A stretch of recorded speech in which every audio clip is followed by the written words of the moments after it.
hating on my comments is scared of me.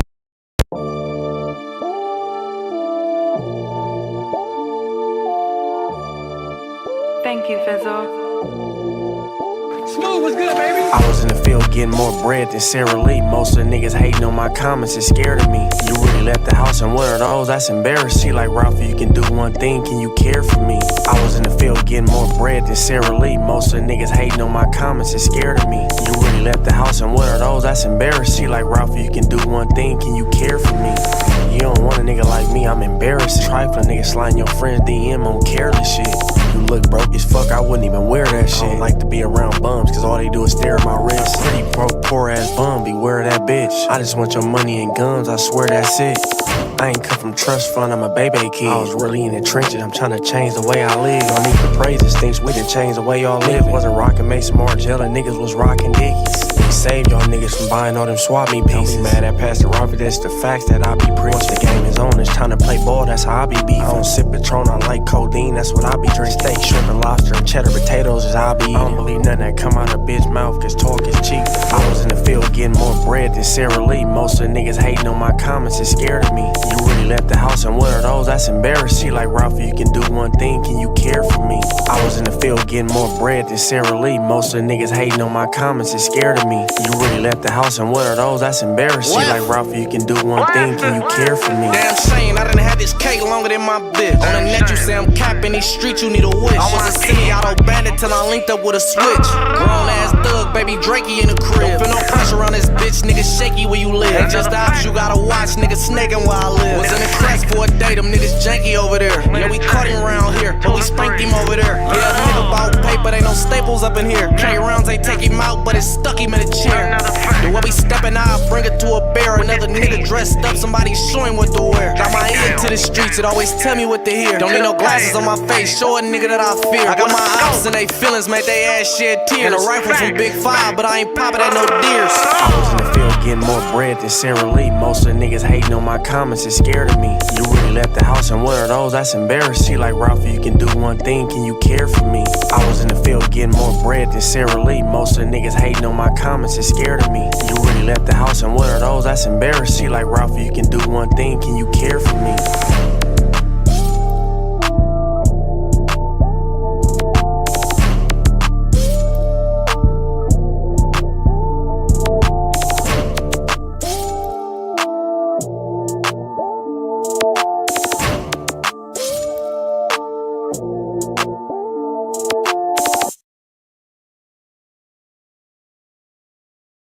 Lariano. Thank you, Fizzle. Smooth, what's good, baby?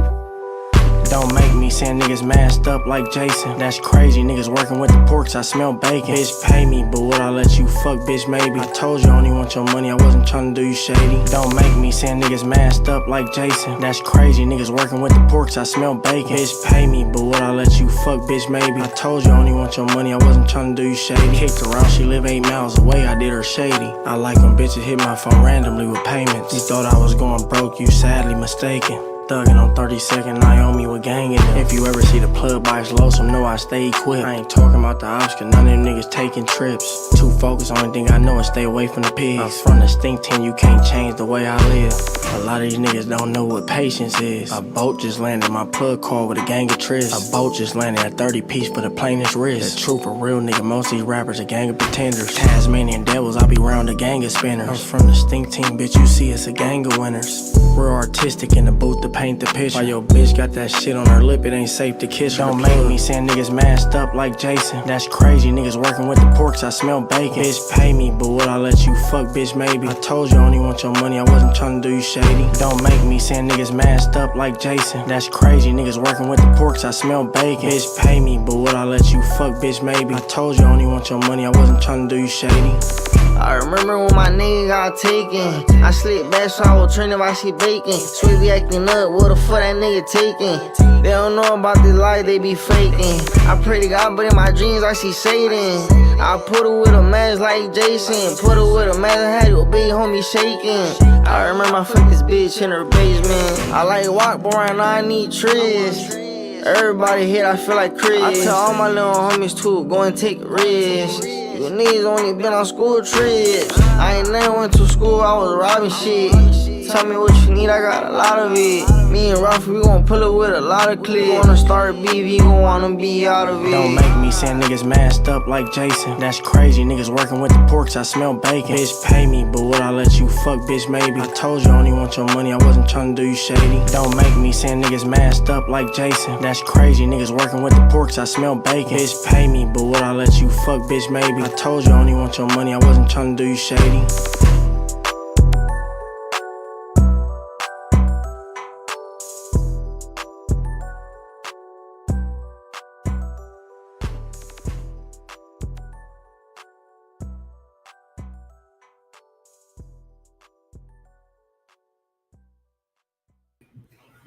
Yap gangsters back in the building. Yap gangsters. We yapping these still. You getting cooked in front of your family like a Japanese meal. It's Yashu the Hibachi, and none of you niggas can stop me. It's another episode, y'all. Another episode. You know, I had to get on my political thing today. Been watching a lot of Marc Lamont on my little, my free time that I get.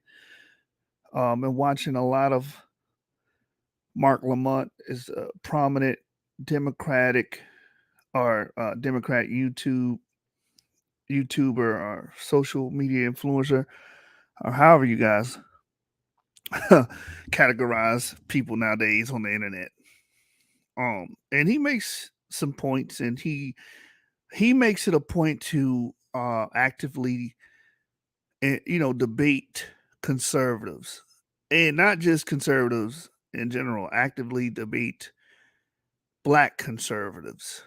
I've seen a lot of black conservatives, cycle in and out of his channel.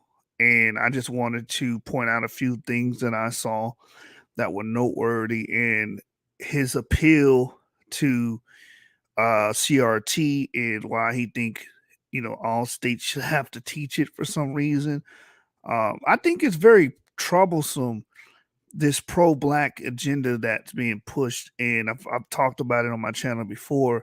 Normally, when someone says they're pro-black, they're actually anti-black or anti, progression of the people that you're calling and categorizing black.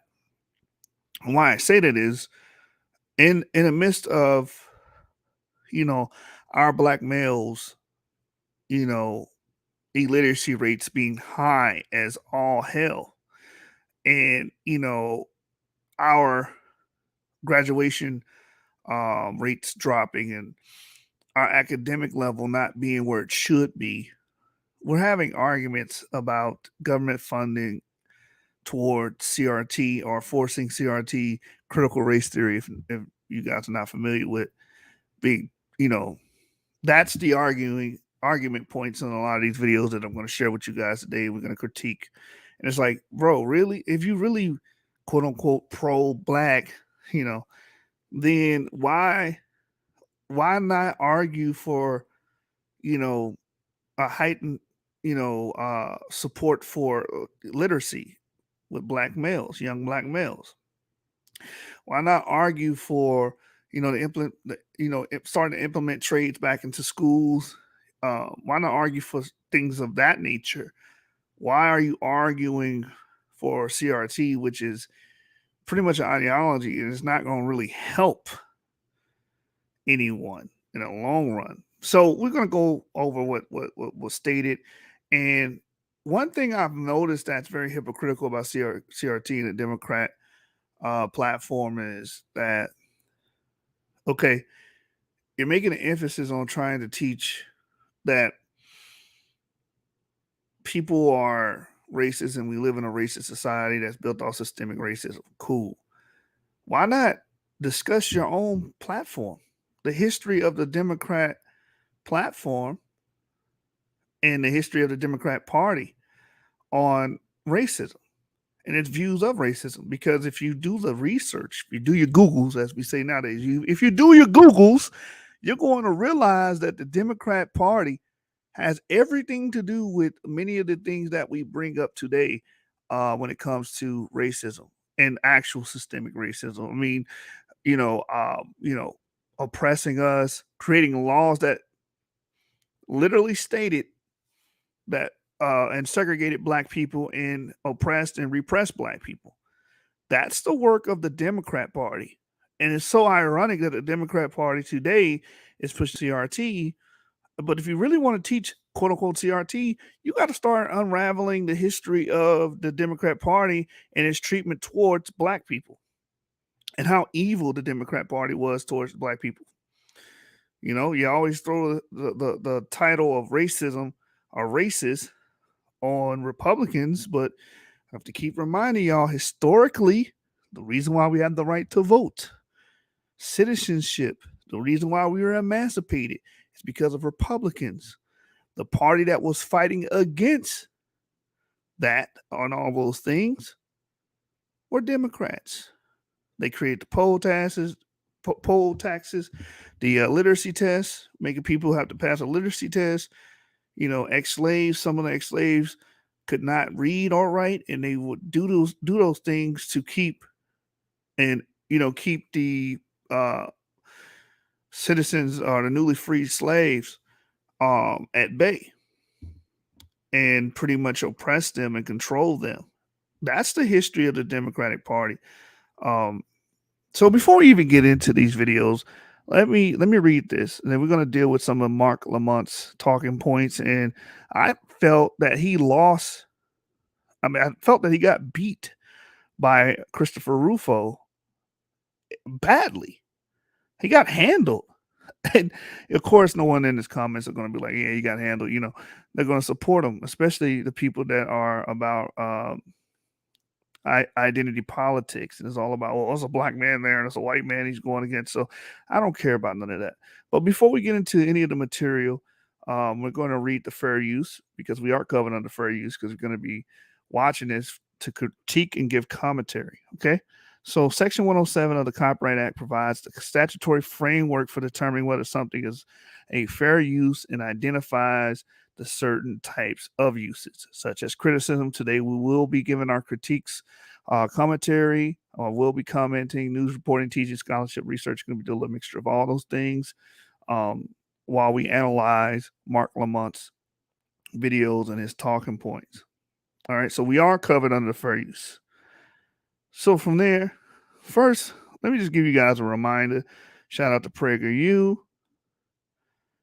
on the Democrats and slavery. And it's just going to show you how ironic someone that's supporting the Democratic Party and the Democrat platform, but are, you know, crying out, oh, we should teach slavery. Okay, educate the children about this then. Since you want to hone in on how America's racist and systemic racism exists and trying to beat this in the heads of peoples, why not teach this?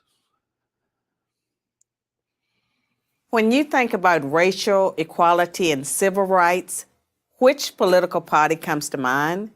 The Republicans or the Democrats? Most people would probably say the Democrats, but this answer is incorrect.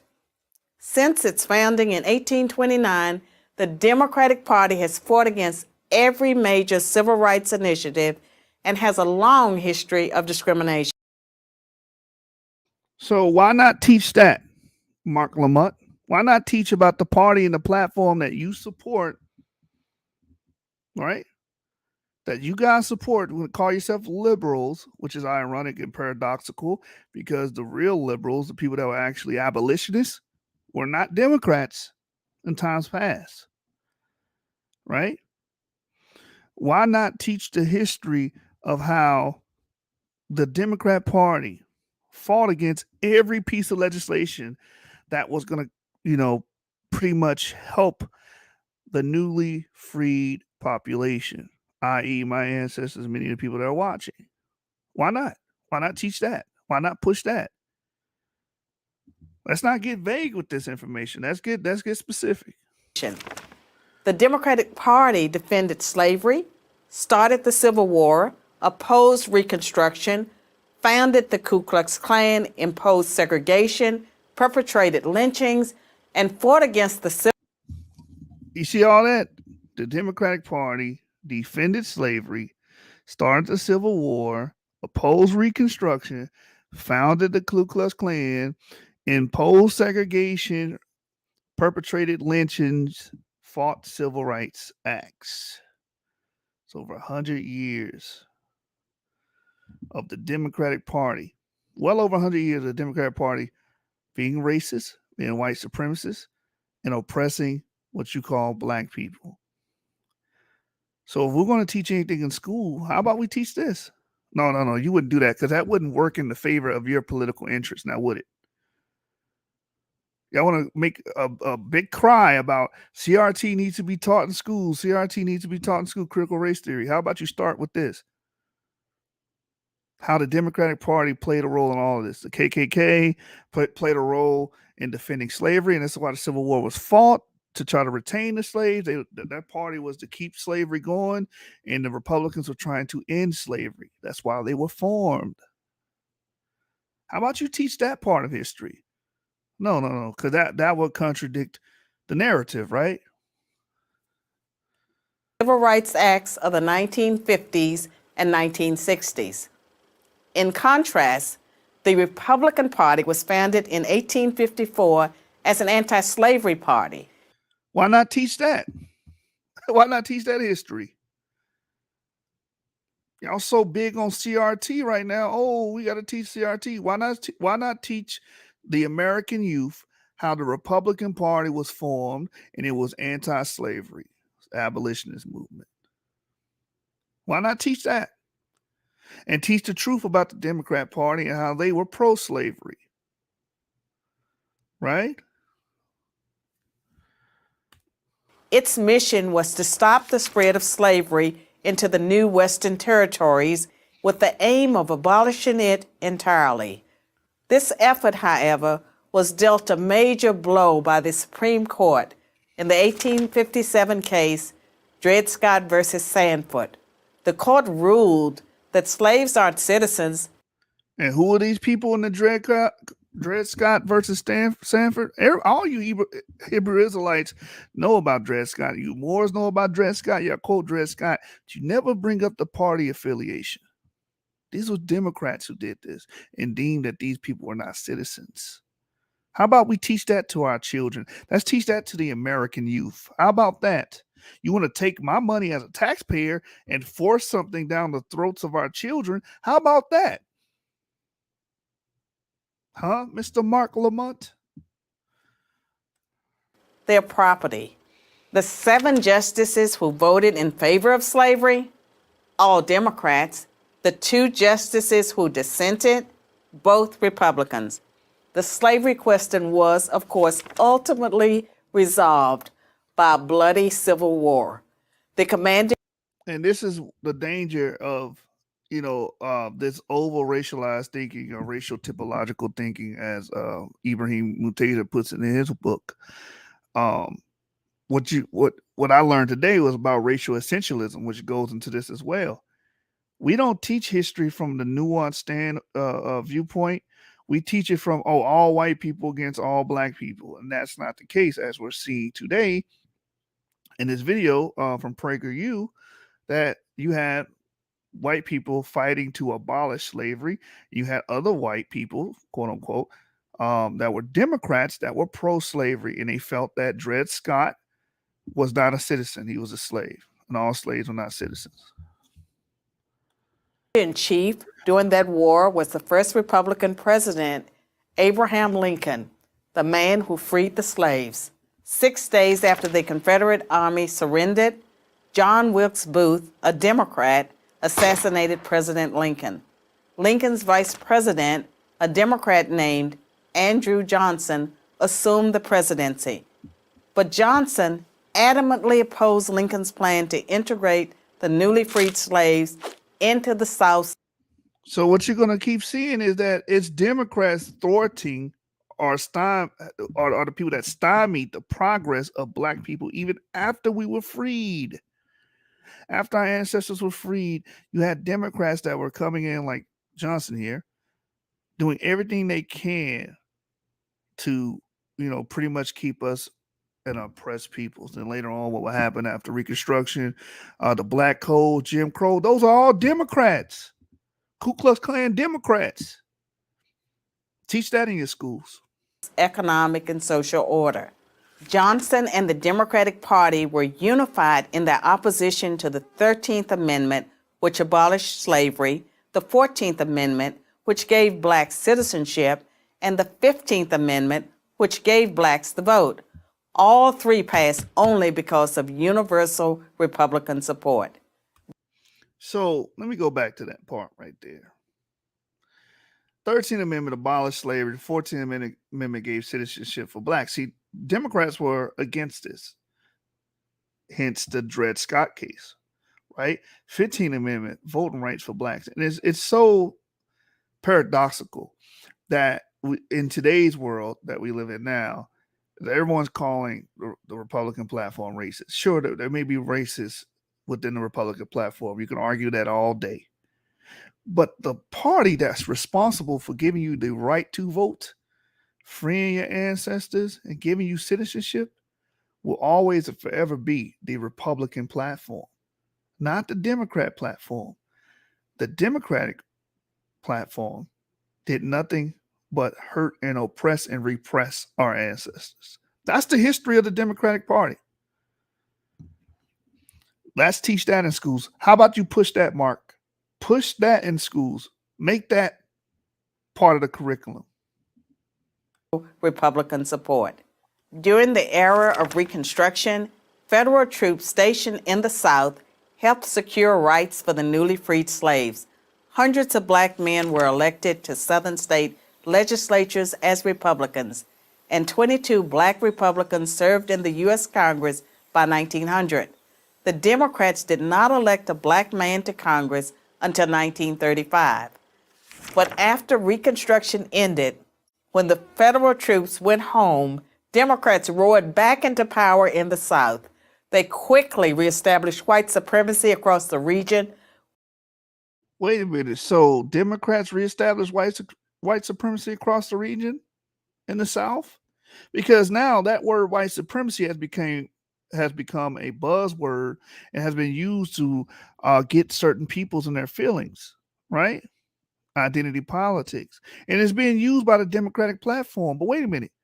You come from a platform that has a long history of oppressing, killing, and destroying Black Americans. You come from a platform that reestablished white supremacy through force, through white militia and Ku Klux Klans. You have that history. Teach that, Mark. The party you support and love is the party of white supremacy, is the party of pro-slavery, is the party of Jim Crow, the party of the black codes. That's the party of the Democrats. Teach that. With measures like black codes, laws that restricted the ability of blacks to own property and run businesses, and they imposed poll taxes and literacy tests used to subvert black citizens' right to vote. And how was all of this enforced? By terror, much of it instigated by the Ku Klux Klan, founded by a Democrat, Nathan Bedford Forrest. As historian Eric Foner, himself a Democrat, notes, in effect, the Klan was a military force serving the interests of the Democratic Party. President Woodrow Wilson, a Democrat, shared many views with the Klan. He resegregated many federal agencies and even screened the first movie ever played at the White House, the racist film, The Birth of a Nation, originally entitled The Klansman. A few decades later, the only serious congressional opposition to the landmark Civil Rights Act of 1964 came from Democrats. 80% of Republicans in Congress supported the bill, less than 70% of Democrats did. Democratic senators filibustered the bill for 75 days until Republicans mustered the few extra votes needed to break the logjam. And when all of their efforts to enslave blacks, keep them enslaved, and then keep them from voting had failed, the Democrats came up with a new strategy. If black people are going to vote, they might as well vote for Democrats, as President Lyndon Johnson was purported to have said about the Civil Rights Act. I'll have them niggas voting Democrat for 200 years. So now, the Democratic Party prospers on the votes of the very people it has spent much of its history oppressing. Democrats falsely claim that the Republican Party is the villain, when in reality, it's the failed policies of the Democratic Party that have kept blacks down. Massive government welfare has decimated the black family. Opposition to school choice has kept them trapped in failing schools. Politically correct policing has left black neighborhoods defenseless against violent crime. So when you think about racial equality and civil rights, which political party should come to mind? I'm Carol Swain, professor of political science and law at Vanderbilt University for Prager University.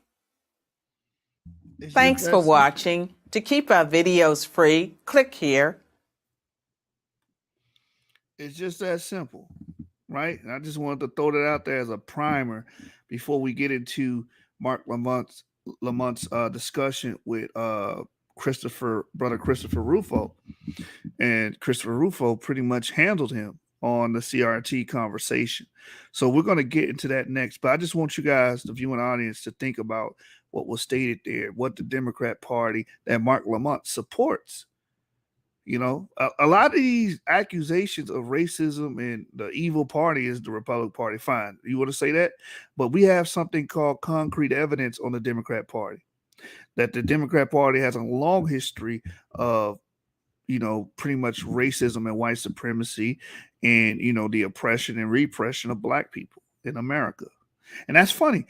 The platform that claims to be pushing for reparations is the platform that owes reparations. The Democrat Party should pay all the reparations, because you guys are the ones, you are the guys that thwarted the success and stymied the success of black Americans by, you know, imposing so many things like the Ku Klux Klan, the militia, the laws, black codes that was, you know, pretty much crippling our economy, keeping us from owning homes. Like all of these negative tropes, all of these negative facets of history goes back to the Democratic Party and the Democratic South at that time. A lot of the stuff y'all complain about, oh, they used to do this, they used to do that. Oh, they used to spit on. These were Democrats who did that to your ancestors. So I just want that to be known, all right? Because Marc Lamont would never say these things, you know, because, again, it goes against his political interests. So let's play the first video of Marc Lamont as he debates brother Christopher Rufo.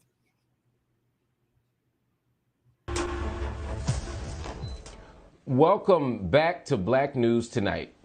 The attack against teaching critical race theory in schools continues with full force. Over the weekend in Texas, the state Senate passed a bill to ban the theory, joining nearly a dozen other states who have already banned it or are well on their way to signing it into law.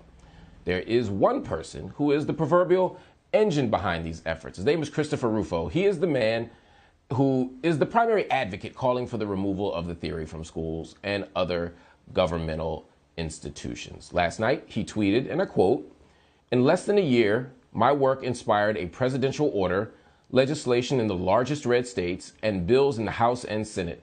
We have flipped school boards and protected millions from state-sanctioned racism."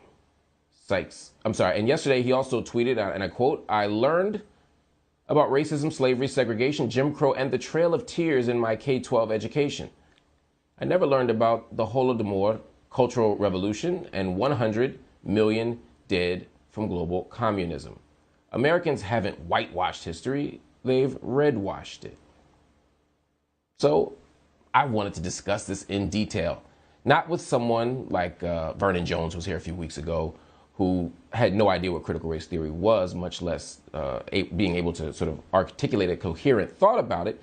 Instead, I wanted someone who has thought about this a great deal, worked very hard on his particular project to advance his work, and he generously accepted my offer to come on Black News Tonight. So joining me now is Christopher Rufo. He's a senior fellow at Manhattan Institute. Christopher, thank you so much for joining me. One of the things that you tweeted was this idea of critical race theory being state-sanctioned racism. What makes it that? Yeah, I think it's an accurate description because critical race theory, as it's practiced in institutions, as it's adopted in places like public schools, engages in practices that can only be described by any rational person as a form of state-sanctioned racism. In San Diego, they told teachers, quote, "You are racist, you are upholding racist ideas simply because of the color of their skin." In Cupertino, California, for example, they separated third graders. These are 8 and 9-year-olds. They forced them to deconstruct their racial and sexual identities and then separated them into people who had power and privilege and people who did not. And finally, a place like even Spring. I have to point out what did he just say that happened in the classroom was racist, right? And you people have power, and these people are the oppressed peoples. And the reason why I have to pause the video here is because Marc Lamont acts as if no one came on his channel and gave a clear example of what they were complaining about. And he just gave a clear example that, hey, there are situations in classes where people are being separated and being told that you're an oppressed and you are an oppressor. Clear example. I don't know why this is being taught in class. And again, I don't know why a Democrat would even have the audacity even to bring this up, because the Democrats were the oppressors back in times past. You want to make it a white and black thing? Well, let's talk about the political party that you supported. And that's why I want to open that video with PragerU to give you guys the historical background of the Democrat Party that a lot of black people support. You support a historically racist white supremacist party. It's just that simple. Springfield, Missouri, not exactly a blue city or a blue state. They told white male Christian teachers that by their inborn characteristics, they were inherently oppressors and had to atone for their covert white supremacy. Again, not judging people on their behavior, their character, their actions, their beliefs, just judging them on inborn characteristics, particularly race. And that's what we fight against here on the channel. And Marc Lamont's not going to even speak towards what he just talked about, what Rufo just talked about. But they bring up this term racial essentialism. So I looked it up and I learned, I learned the term via these videos, right? So let me go to what racial essentialism is real quick. Racial essentialism is the literature commonly defines racial essentialism as a belief in a genetic or biological essence that defines all members of a racial category. So this is basically like stereotypes, like, all black people eat this, all white people do this. These things are not true. We know that these things boil down to individual things. Like people say all black people can dance. That's not true. All black people can play basketball. That's not true. And these are just simple examples of this. All black people are criminals. That's not true. You understand? So that's basically what racial essentialism is.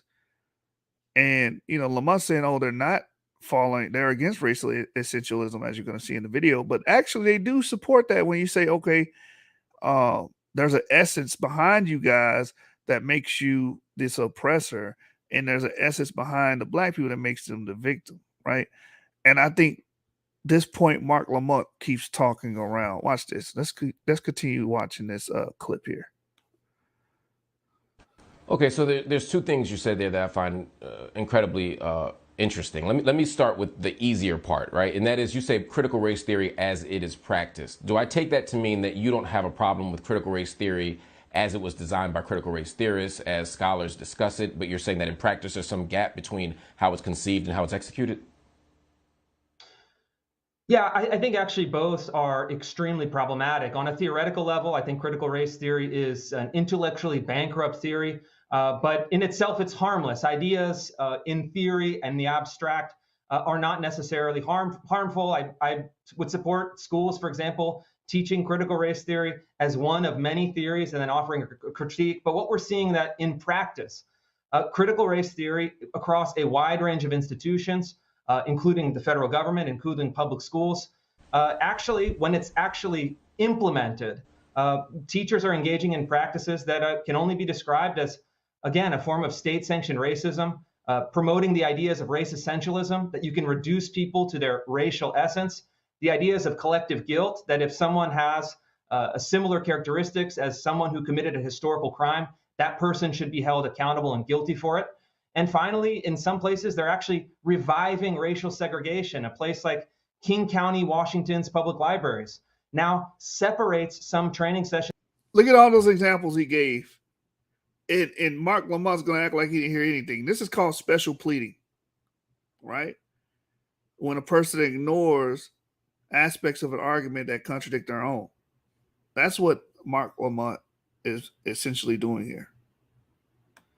For employees, with one door and one room for people of color, one door and one room for white employees. And it's really simple. All forms of racism are wrong. It doesn't matter if they're coming from. And you know what's funny about this? It's the Democrat Party that's pushing these notions, right? That are doing these things, right? And that, that's leading to, these little micro segregations and whatnot. That's based off black and white skin, and black people go over here, white people go over there. But guess who? You know what's funny? Because the people that initially did that were Democrats. The Jim Crow laws, the segregation laws, separate but equal laws, and all those things came from Democrats. So they're just rebranding what they've already done. In my opinion, it's hilarious. The Klan or practitioners of CRT, I oppose all of it. Right. So there's kind of a circular logic there, though, right? If you're saying CRT is racist because they do things that are racist and you oppose racism, I think where we have to sort of unpack this a little bit is, one, the premise that pointing out racism or saying that people, by virtue of their whiteness, are responsible or accountable for the power and privilege that they hold. I'm not sure. I'm not convinced, or you have yet, to me, based on the reading that I've done of your work and the speeches that you've given, made a compelling argument for how pointing out power and privilege within the context of a society is itself an act of racism. And just to be clear, the argument of critical race theory isn't that by virtue of some biological determinism, that is to say, it's not because you come out of the womb with white skin that you are racist. It's to say that we live in a society that grants differential power and status to people based on how they are racialized. And by virtue of that, there is a racial dynamic and there is a racial inequality that's produced. And so telling white people that, yeah, in a white supremacist world, whiteness has power, whiteness has the ability to control. Which white supremacy and all those ideologies was supported by the Democrats, Mark, all of those things you're talking about was supported and enforced by Democrats of the past. So how about you start with that? Nope, because that's the platform you support. And then you say, oh, it's not racial essentialism. But yes, it is, because what you're trying to do is say everybody that's white has that same the same guilt or the same whatever, right? Trying to put them all under the same category. So some white person that lives in fucking Albania has something to do with the American racism. That's BS. And that's not miseducation. That's disinformation. Especially coming from a person that supports a party with a long history of mistreating black people. With laws. You did it with laws, with the black codes and the Jim Crow laws. You did it with brute force, with the Ku Klux Klan and the white militias. Right? So you made sure that the party that you support made sure that a lot of black Americans will be crippled economically and physically. That's the party you support, Mark. And you have the audacity to bring up, oh, CRT needs to be taught. Okay, how about you teach, or how about you advocate the teaching of the origin of the Democrat Party and the acts of the Democrat Party and how they said that black people should continue to be slaves. They fought to continue slavery. And after the slaves were emancipated, They create the Ku Klux Klan. They create white militias, and they terrorize black people. Mister, I want to teach racism. I want the states to fund this CRT propaganda. How about you start with your party? How about you talk about places that are 100% ran by Democrats or majority ran by Democrats? Black people fare the worse. Detroit, Los Angeles, New York, all the major cities that's blue. Black people fare the worse through liberal policy and Democrat policies. People have been decimated. How about you talk about that, Mr. CRT? Whiteness has the ability to be viewed or constructed as more beautiful, more smart, more sane, more rational.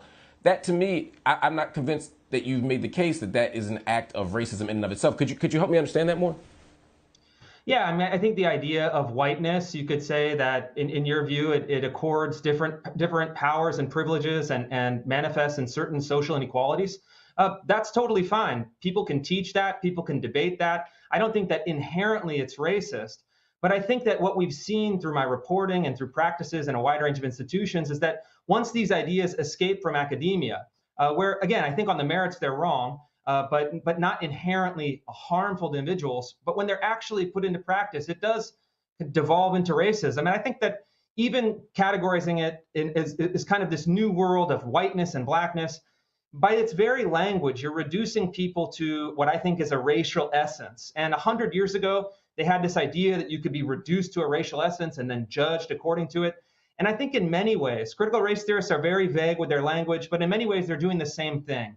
They're basically saying if you are a white male, you can be reduced to a set of characteristics such as hard work, rationality, individualism, promotion of private property, that are inherently, by virtue of your birth, make you. You see how that's racist?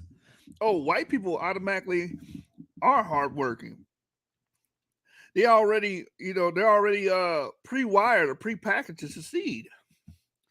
But your black ass, no, bro, you are destined to fail. That's basically what these Democrats are saying. I just think what's happening here is that these racist liberals, right? Because liberals are some of the most racist people on the planet. They're just remixing and repackaging old ideology that they had in the 1900s, early 1900s, and prior to that. They're just remixing it. They're just reminding you, hey, that we still support white supremacy. Because they can talk all this CRT and racist this and racist that, but you guys support racism every day. In your cities that's ran by Democrats, black people are doing terribly. They're doing terrible, in the school systems. In your cities, under your watch, under your policy, black people are being disproportionately arrested and incriminated in your cities. You have failed black people. And many could say that it's not by accident. It looks like it's designed because of the policies that you have created has pretty much fostered this dysfunctional community that we call the black community in the urban areas. Many can argue that the welfare state and so many other factors that you support, canceling of trying to fight against school choice and keep our people locked into these failing public schools. So many things we can bring up at Democrats today support that decimate us. Abortion has completely decimated us. There's not one thing, black on black crime doesn't measure up to it. Heart attacks don't measure up to it. There have been more black deaths through abortion than anything else. well, these women are loose. Well, you taught them to be loose. You taught them the sexual liberal society, movement, sexual liberal movement, the feminist movement, all taught them to be loose, have sex in the city, have as much sex as you want. Now they're doing these things. They're doing exactly what you guys advocated for, right? And now we're reaping the benefits from it. Or should I say consequences of it? Try to throw a Band-Aid on the problem, just have an abortion. Okay, now we're racking up abortions. We're just killing our children. All Democratic policies, by the way. You're against the nuclear family, which, if you look at the Black community, most of our children are raised in single-parent homes. Most. So teaching against the nuclear family is anti-Black or pro-Black. You guys let me know. Let me know. Let me know. Because before this era, we were stronger and we had a two-parent home structure. Now we don't. And that's coming from these feminists, these liberals that are pushing against it. Meanwhile, they grew up in a two-parent home.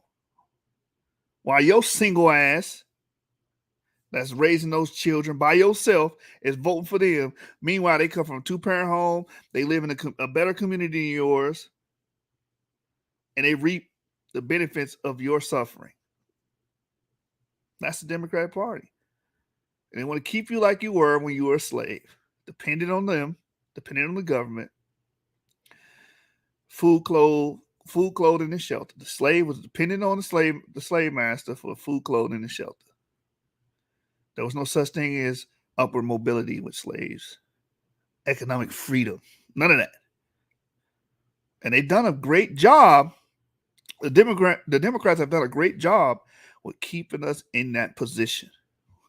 We largely vote Democrat, and most of us live in completely ran Democratic cities. Okay? And that's just the facts of the matter. Black people have gotten nowhere voting Democrat at all. You're still complaining about the same issues under this Democratic regime. So, Mr. Marc Lamont, can you explain to me how African Americans have been supporting this group, this political party, for the better part of 60, 70, 80 years? And we're still complaining about the same shit, inequality, housing. We're complaining about that no upward mobility. We're complaining about our schooling. What the hell's going on, man? You leaving out pieces of the puzzle to distort the image. That's the history of the Democrat Party and our relationship with the Democrat Party. We have suffered under them. And all these projects are just slave breeding farms. Because, you taught our women to be sexually free, sexually loose, right? You don't need a man, these different concepts that come from the feminists. And now you tell them they're not even women. Ain't that some shit? The Democratic Party, there's advocates of the Democratic Party that are telling biological women, they not women, that they baby carriers, and trans women, you're real women. That's the party that you support, Lamont. You create this weird oxymoronic thing with the trans community in sports, and now you got women competing with men and men crushing women's skulls. That's the party you support. Stop it. I know it's niggas in the comments right now. Oh, the Republican Party, this is the Republican Party, that. Say whatever you want to say about the Republican Party. Continue to support the Democrat Party. Continue to support it. you're going to be in a worse situation 10 years from now supporting them. The record shows it. The record reflects it. What have you got under the Democrats' rule? Projects, baby mama drama, baby mama, baby daddy drama. You understand? Victimhood. You understand? High ass rent in a city you can't afford to live in. Low job prospects. Because, you know, these people believe in shipping jobs across seas. They believe in that. They staunch believers in that. They're against small business. So all you black people talk about, so we should become entrepreneurs. A lot of these people produce and pass laws that are anti-small business. I'm done ranting. Let me get back to the video, man. This guy's full of sugar honey iced tea. You an oppressor.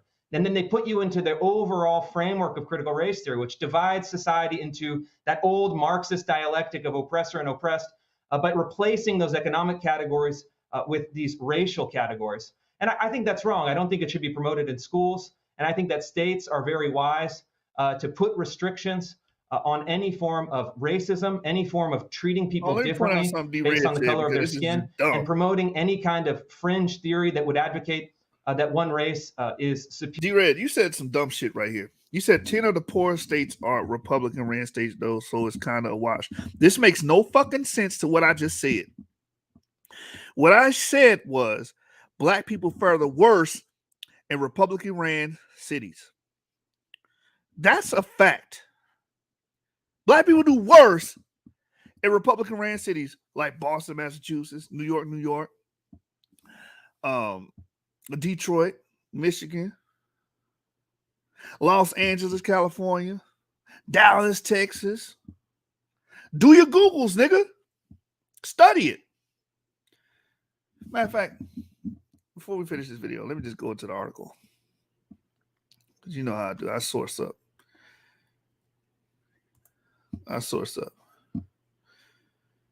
Right. And this is why, and majority of we're talking about education, politics, and anything of that nature, it's an uphill battle with other black people because black people are against those things. They're against anything that actually will empower us, like education and politics. They're against that. They try to find counterpoints and arguments. And they force you to be an individual. Oh, you're not with the group. You're not. Yes. I said Democrat ran cities and states. Yes. Todd Mike. Watch this. This is an article from the New Republic. Watch this. Let me share my screen. I want y'all to see this. Respond to that dumbass shit that D-Red said. This is the soapbox right here. It says here, Democrats have failed urban black Americans. The Republican critique of misrule in American cities has some merit, and it's not clear that Joe Biden's party is prepared to meet the need. On the first night of, and here's another thing. For these Republicans that's trying to act like they're the heroes of the black community. We're not even reading it, are we? Hold on. Let me switch it over. Hold on. You guys can't even see it. For these Democrats acting as if they are the heroes of the black community and they're the saviors of the black community, even though they're the reason why the black community, they're a large part of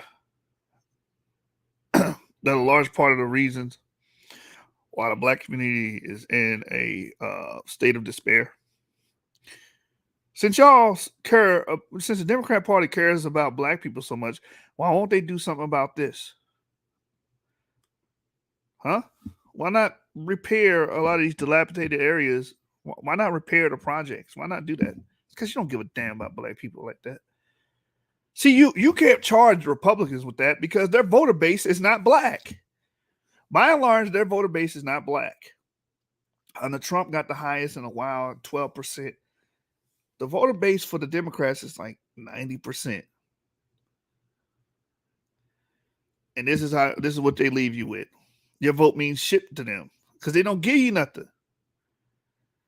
If anything, they exacerbate your issues, not repair them. Yes, YASHAR-YA'OH, the worst cities for black people are ran by Democrats.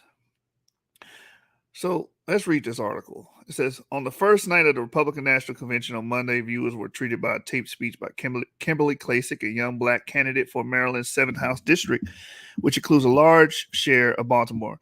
She won't be among the convention's best remembered appearances, but she did manage to capsulize much of Trump's message for black urban voters in just 2 short minutes. Let me remind you that Democrats have controlled this part of Baltimore City for over 50 years, she said. And they have run this beautiful place right into the ground. Abandoned buildings, liquor stores on every corner, drug addicts, guns on the street. That's now the norm in many neighborhoods. You'd think Maryland's taxpayers would be getting a whole lot since our taxes are out of control. Instead, we're paying for decades of incompetence and corruption. Sadly, the same cycle of decay exists in many of America's Democrat-run cities.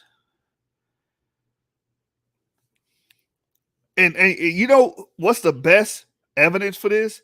You guys live in these cities and complain about how you're treated in these cities, your economic situation, your housing situation, your job prospects. You argue about your own city.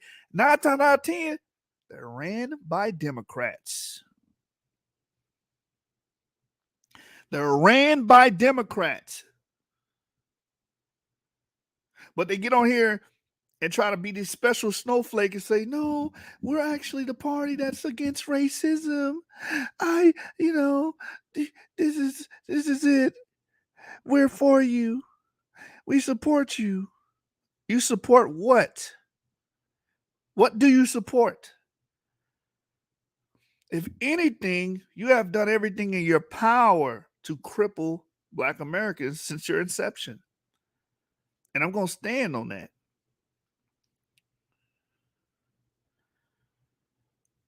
I'm going to stand on that. D-Red, you're a fucking idiot, and you're getting blocked for saying that dumbass shit. Got time for your idiocy, bro.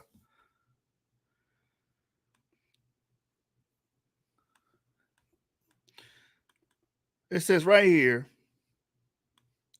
the same cycle of decay exists in many of America's Democrat-run cities. We'll get back to that. Let's go back to this clip. Just wanted to bring that out. Superior or inferior to another? Obviously, I would dispute first I would dispute that it's a fringe theory if we're saying that it's so mainstream that it's infiltrating every sector of public life. I think we can't simultaneously dismiss it as fringe and then say it's permeating every area of the public sphere. I think you'd concede that point. But you say that there is a kind of essentialism. It says white people are reduced to characteristics and an essential racial identity. What critical race theorist have you read that has ever said that? Yeah, I mean, I think even look at someone as prominent as Robin DiAngelo. You have someone who says that the question is not if racism has occurred, but how She's much not a critical and in race what way theorist, racism though. manifests. Yeah, I think it's fair to say she's a critical whiteness studies. A lot of her work draws on and cites critical race theorists such as Cheryl Harris and Derek Bell and others. But I think, there's more than a semantic game. It's really a game of in practice. And, they said that communism was a perfect theory in the abstract, but as it was applied over and over and over, it led to negative outcomes. I think critical race theory, which again is derived from the neo-Marxist ideologies of the 1960s, is really in the same way. When you see all of these horrific stories, for example, like the idea that white babies become racist at 3 months old, which was promoted by the Arizona Department of Education, among other institutions. These are really indefensible, but they run under the guise of critical race theory. And I really think that we should judge critical race theorists not on the beauty of their theories as abstractions, but on the real world consequences of their ideas. I think they divide people on the basis of race. I think they treat people differently on the basis of race. And I think they're antithetical to the values of the First Amendment, which should protect people from compelled speech. the values of the 14th Amendment, which says that we should all be treated equally under the law as individuals.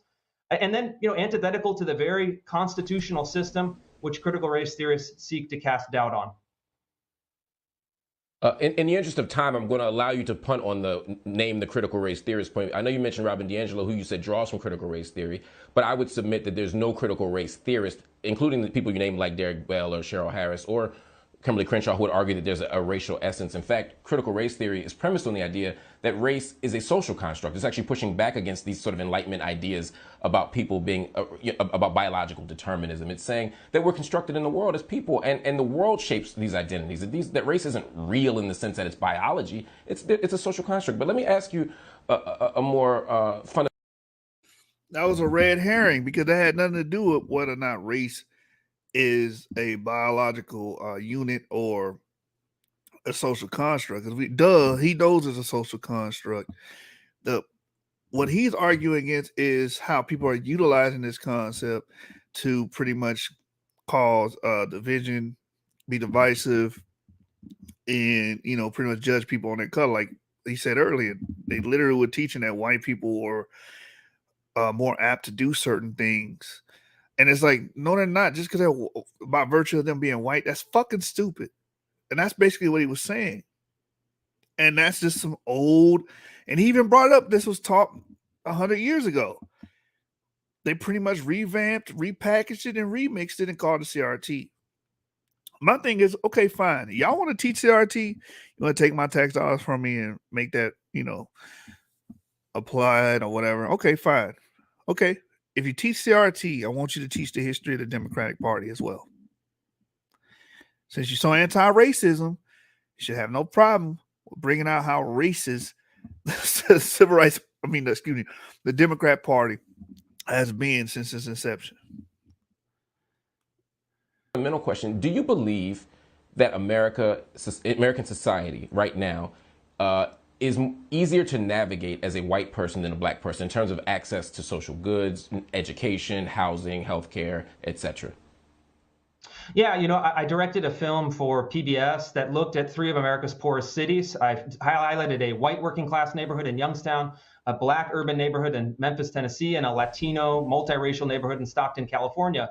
And I think that the key drivers right now of inequality in America are less and less based on race and more based on class. Increasingly, what I saw in America's poorest communities is that people who are vulnerable, people who are marginalized, people who are at the lowest end of the economic ladder, the challenges that are facing all of them. I think the family is a big one. I think merit-based education is a big one. And I think workforce participation is the third big one. Actually, are really the same core set of challenges.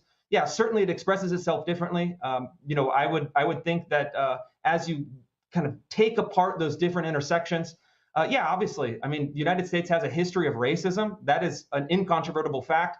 The real question is, what do we do about it? And I think that the critical race theorists offer the wrong solutions. And I think there are better solutions out there. I got you, but I just want to be sure for clarity's sake. I understand you're saying that class is an increasing factor. And again, while you say that critical race theorists reduce things to a single essential identity, one of the most provocative and interesting and quite frankly utilized pieces of critical race theory is the issue of intersectionality, which talks about not just race, but these other identity categories, these other factors: race, class, gender, geography, religion, etc. And certainly we could bring in this issue of class. And I understand you're saying that class is increasingly important. Let's say I concede that point. I don't, but let's say I concede that point. You're still saying that race continues to matter and that race still continues to be a factor. You're not denying the fact that racism still exists and that you wouldn't. I'll give you a concrete example. Studies show that black students are more likely to be suspended, less likely to graduate, more likely to receive a harsher punishment in school than their white counterparts for the same infractions. When you control for class. And I agree with what Marc Lamont is saying. There are studies that say that and swing that way, right? But here's my thing. If you believe those things and if you look into that, where are most of these people concentrated at? What cities are they under? Are they not under Democrat leadership and tutelage? So if they are, then you have to question those people that are Democrats and get on their ass. You're so busy, conservative. But the people that have the most power in their jurisdiction over the people that you're complaining about is normally Democrat, which makes this whole thing paradoxical. Yes, race still shows to be a determining factor when you look at elite independent schools, where everyone is of the same sort, or if you control for class again, race still continues to be a factor. How do you make sense of this without invoking race or racism? Well, I mean, I think that in that particular example, you're not really identifying a causal variable. That's a really complex question that has a lot of answers. And the problem with critical race theory is that it is reductionist at its core. It basically says that any disparities on the basis of race must necessarily, even without evidence, be caused by racism and racist institutions. I'm not sure that's true. I think you could look at other data, for example, that shows different study habits among members of different racial groups.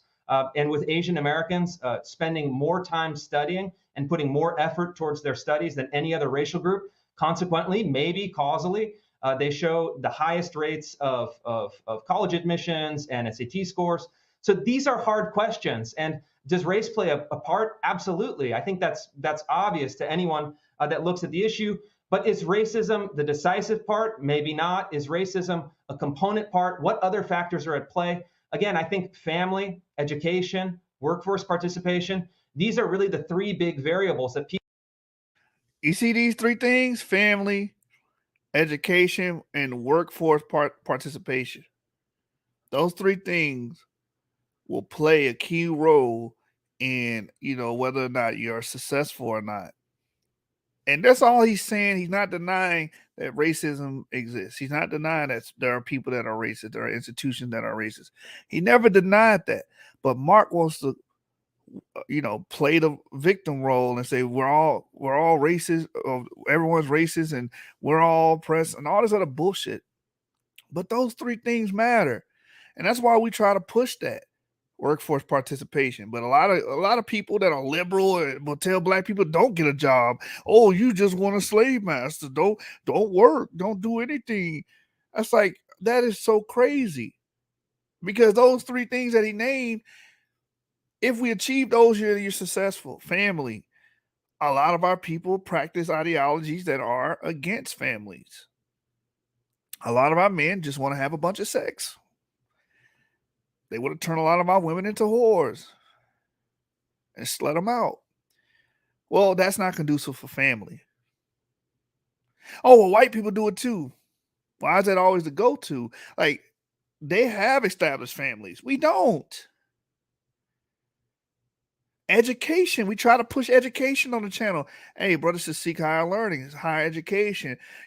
Why? Because if you get certain degrees, you will obtain a higher payout, right? We push those concepts on our channel. We want our people to, get these jobs in STEM and other fields, right, that have high payouts. So you're not worried about struggling. You're not living paycheck to paycheck, essentially. You're able to take care of your kids. You're able to take care of a family. So those three things are huge.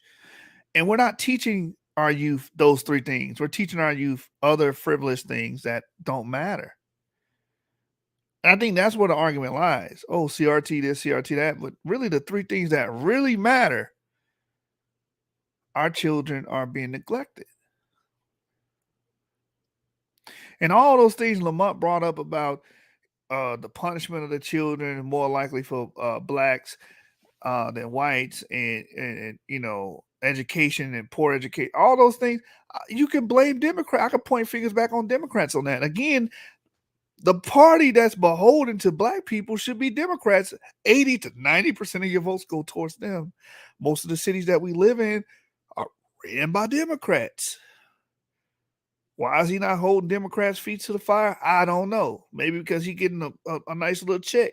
I don't know. But what Rufo is saying is killing everything, Lamont is saying. Because it's true. Those three things matter. Without those three things, you cannot be successful. Family, education, job participation. And in our community, those things are pretty much frowned upon. You got a job, nigga. You work for a slave master. Da da da. Oh, education. No, man, I'm not into that. Everybody not into that. Family, no, man. You got this new thing where people tell I don't believe in labels. You don't even want to call a woman your girlfriend no more. The family building aspect is completely gone. It's completely eviscerated from the black community. You know what I'm saying? So Christopher Rufo was on point. When you see people that have, like the Asian community that have those three things, they're successful. That's it. Plug those three things in. We can repair those things. We cry and say, I grew up with this, my mama. My mama had to struggle. You know what would solve that? A strong family unit, having a mother and a father. That would solve that. If us as a community believe in those ideals and practice them. But we don't. We find excuses to do otherwise. Oh no, man. I gotta go out here and get it. I gotta fuck as many hoes as I can. Then you 30, 40, 50 years old with a bunch of random kids you don't even take care of. And the community is in shambles. This is why a lot of people say we need to do this. We need to do that. No. It's not a we problem with the black community. It's an individual problem. We have to start on the individual level. Those three things need to be mastered on the individual level. Then we should coalesce. Then it'll be better. But it won't get better because we got too many people fighting for the other side that's saying, no, don't get a job. No, don't further your education. And no, don't start a family. And those are the three things that you need to have a successful community. Marc Lamont died on this point, man. People of all racial backgrounds, including Black Americans, should really be looking at for policy solutions, trying to figure out how can we get people that are at the bottom of the ladder moving up, expressing their potential, and then participating to the best of their ability. Chris, I'd love to keep you a little bit longer. Can I go to break and bring you back and we keep this conversation going just a little bit longer? Sure. Cool, man. Everybody stay with us. We're going to come back. We're going to bring Christopher back so that we can have an extended conversation on critical race theory. Welcome back to Black News Tonight. I'm here with Christopher Rufo. We're talking about critical race theory. And Christopher, maybe we'll call it just News Tonight while you're on, so we don't have to talk about race too much. You talk about what's happening in schools. What do you see as troublesome of letting students know early on that race is an issue, that America has a foundation of racial inequality? Well, let me not be presumptuous.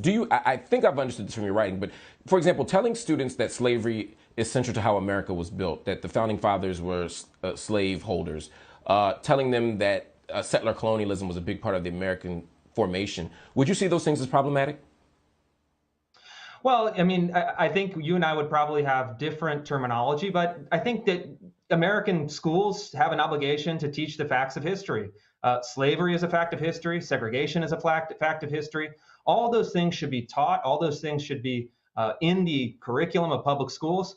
But teaching history, teaching context, teaching competing viewpoints is good. But what is not good is taking an ideology like critical race theory, turning it into official dogma, and then compelling students to believe in ideas like, again, race essentialism, like racial superiority theory, like there's value in segregating people in 2021. These patterns and practices of critical race theory are totally separate from teaching about history, teaching about injustice, teaching about racism. Again, I'm totally fine with the former. I think that is really important. But I don't think that public schools should be compelling students to believe in these theories. I think that legislatures have a right and a duty and an obligation to set limits on government speech, to set restrictions on what teachers can promote as official state policy. Yeah, I think we agree that racial essentialism and racial superiority shouldn't be taught in schools.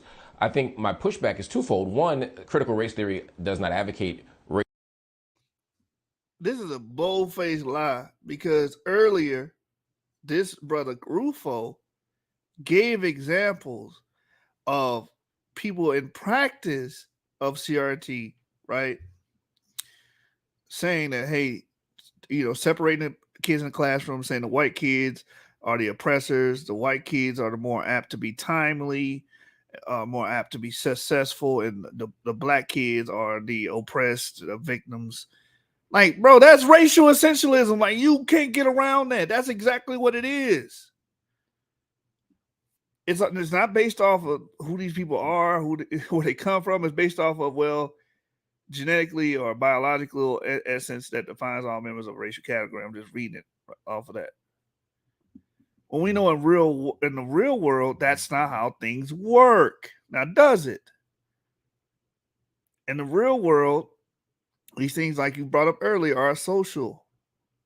But it's like you keep going back to, well, these people, all these people, and he's going to say something that's contradictory at the end. I'm just going to let it play because I want to get to that point that's going to even speak louder.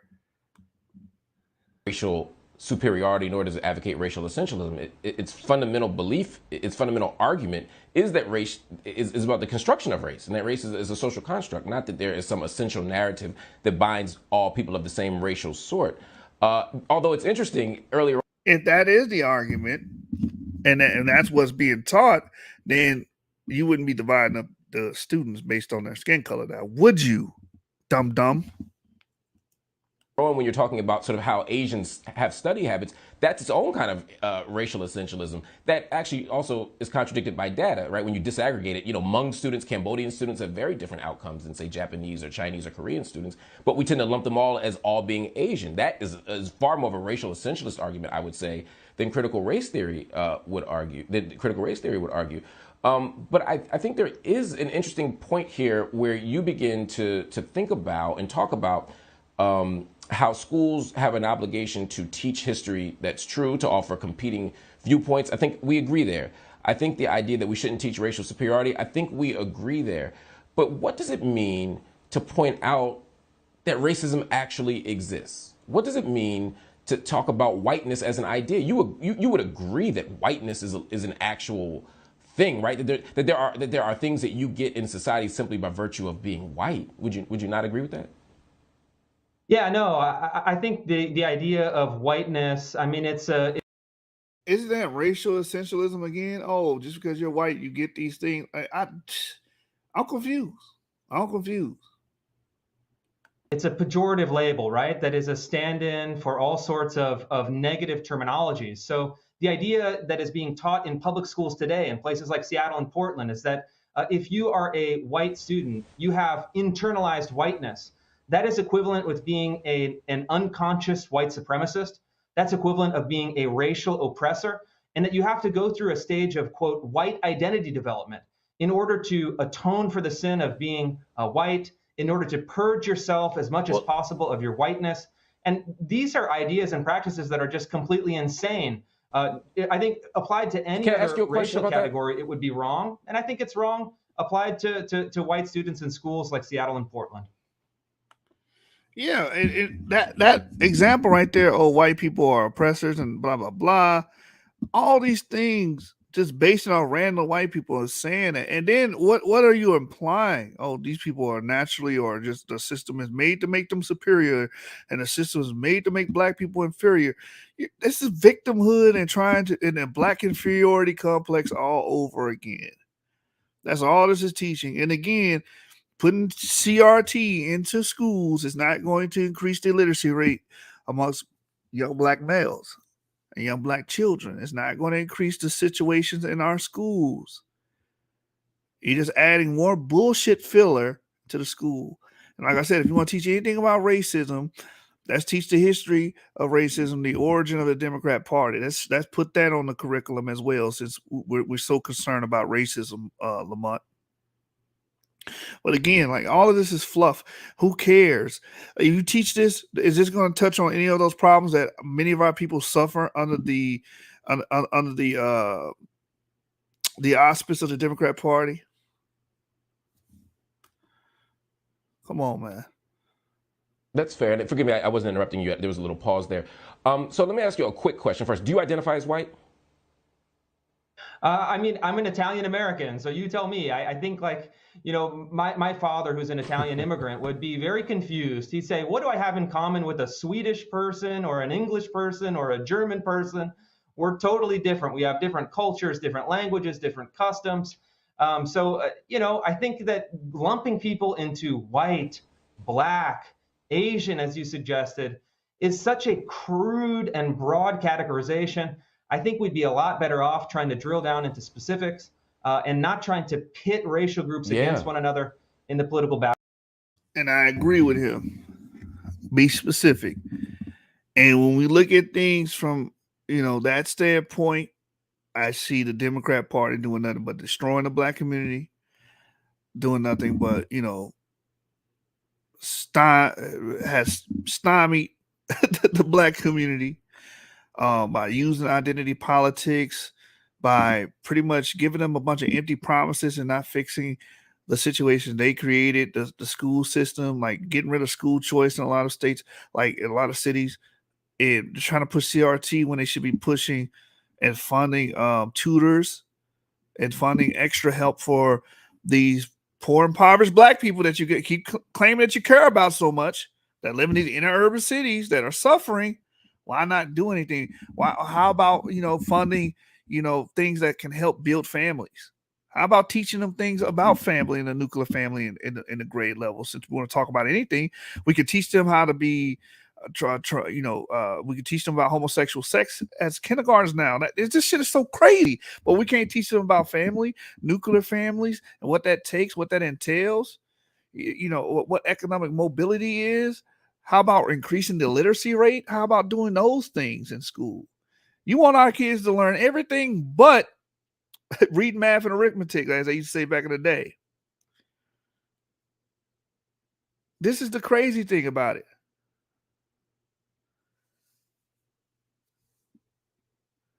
Right, Todd, Mike. He says he's saying the same thing Dr. Claude Anderson and ADOS has been saying. We need specificity in policy and everything else. Exactly.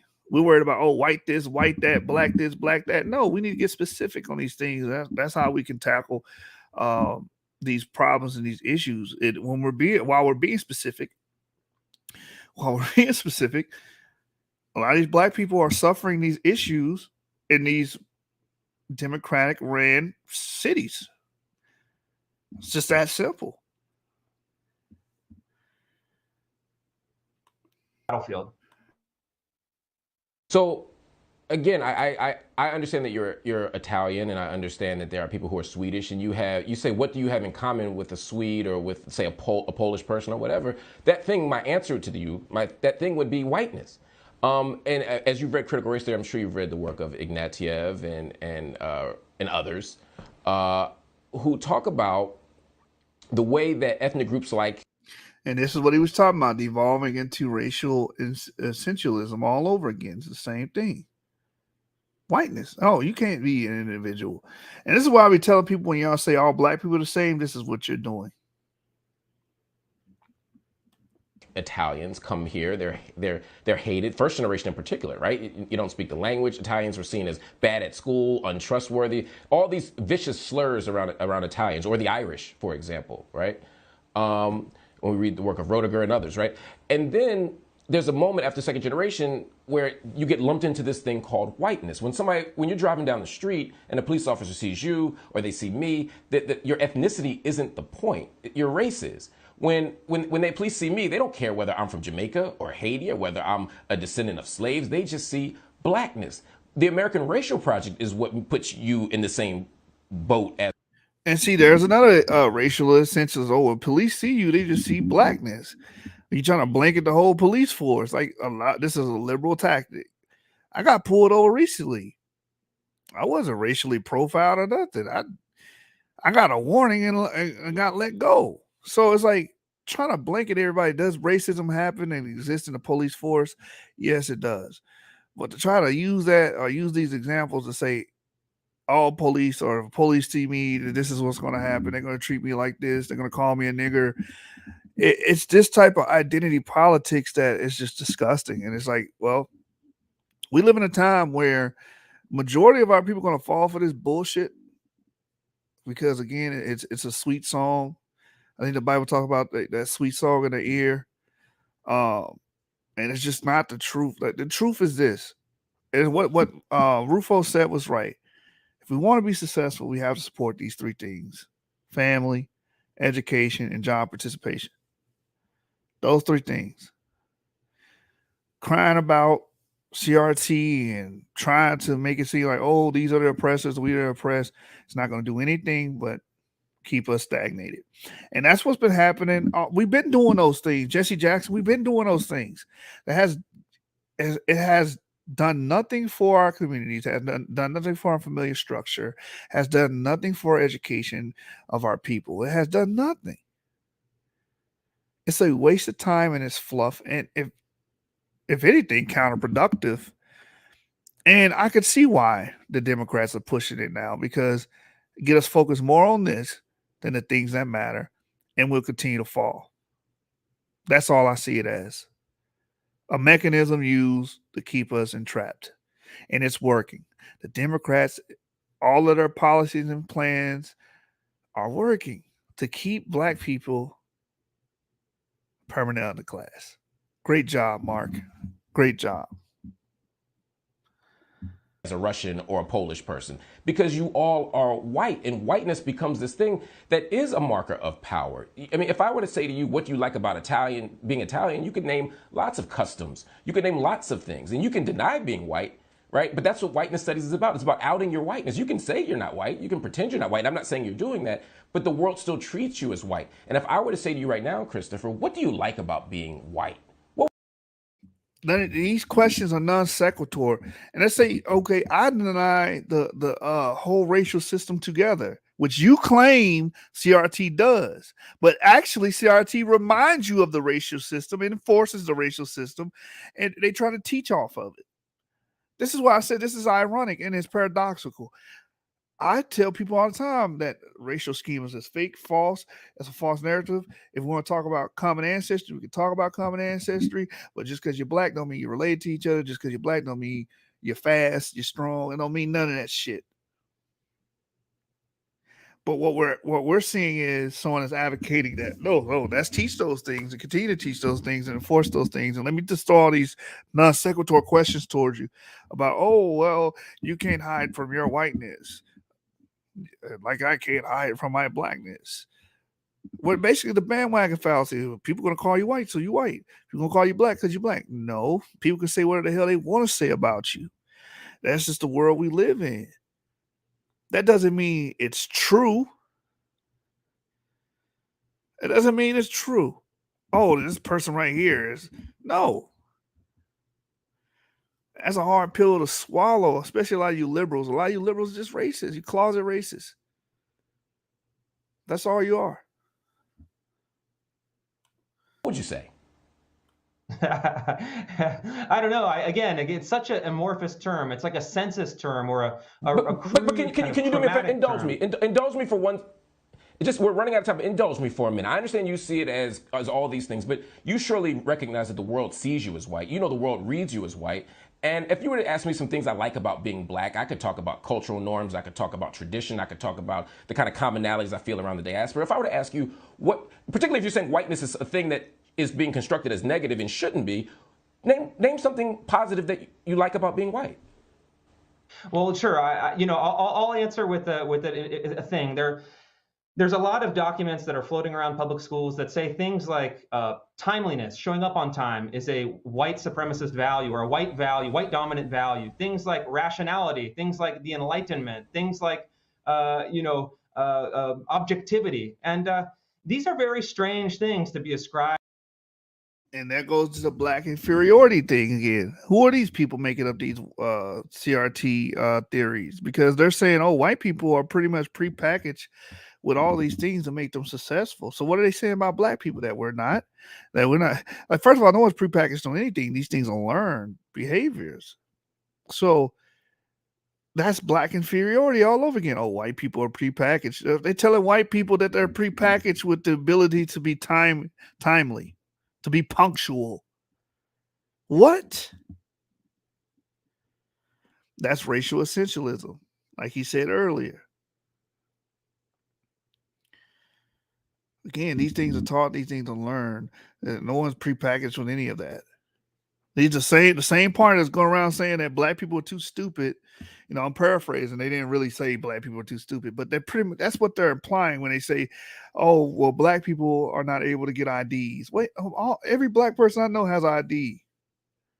What are you talking about? We all know that was a ploy to, you know, bolster more votes for the illegal immigrants. They want the law to not require ID or voter ID, just so they can get a lot of illegals to vote Democrat. And no one's stupid. We see right past that. But the fact that you use that argument shows you that you really, the way you view black Americans is very low. And why not, Mark, talk about that? It is what it is. Let me answer this comment right here. Ebo's son says, "I'm confused with this channel's core message. Many of us that have DNA prove we are haplogroup E in the South will never receive the funding necessary to repair the black community that contains YAP." There is no, okay, we talk about DNA, but that's not all I talk about. I'm talking about politics right now, because a lot of our people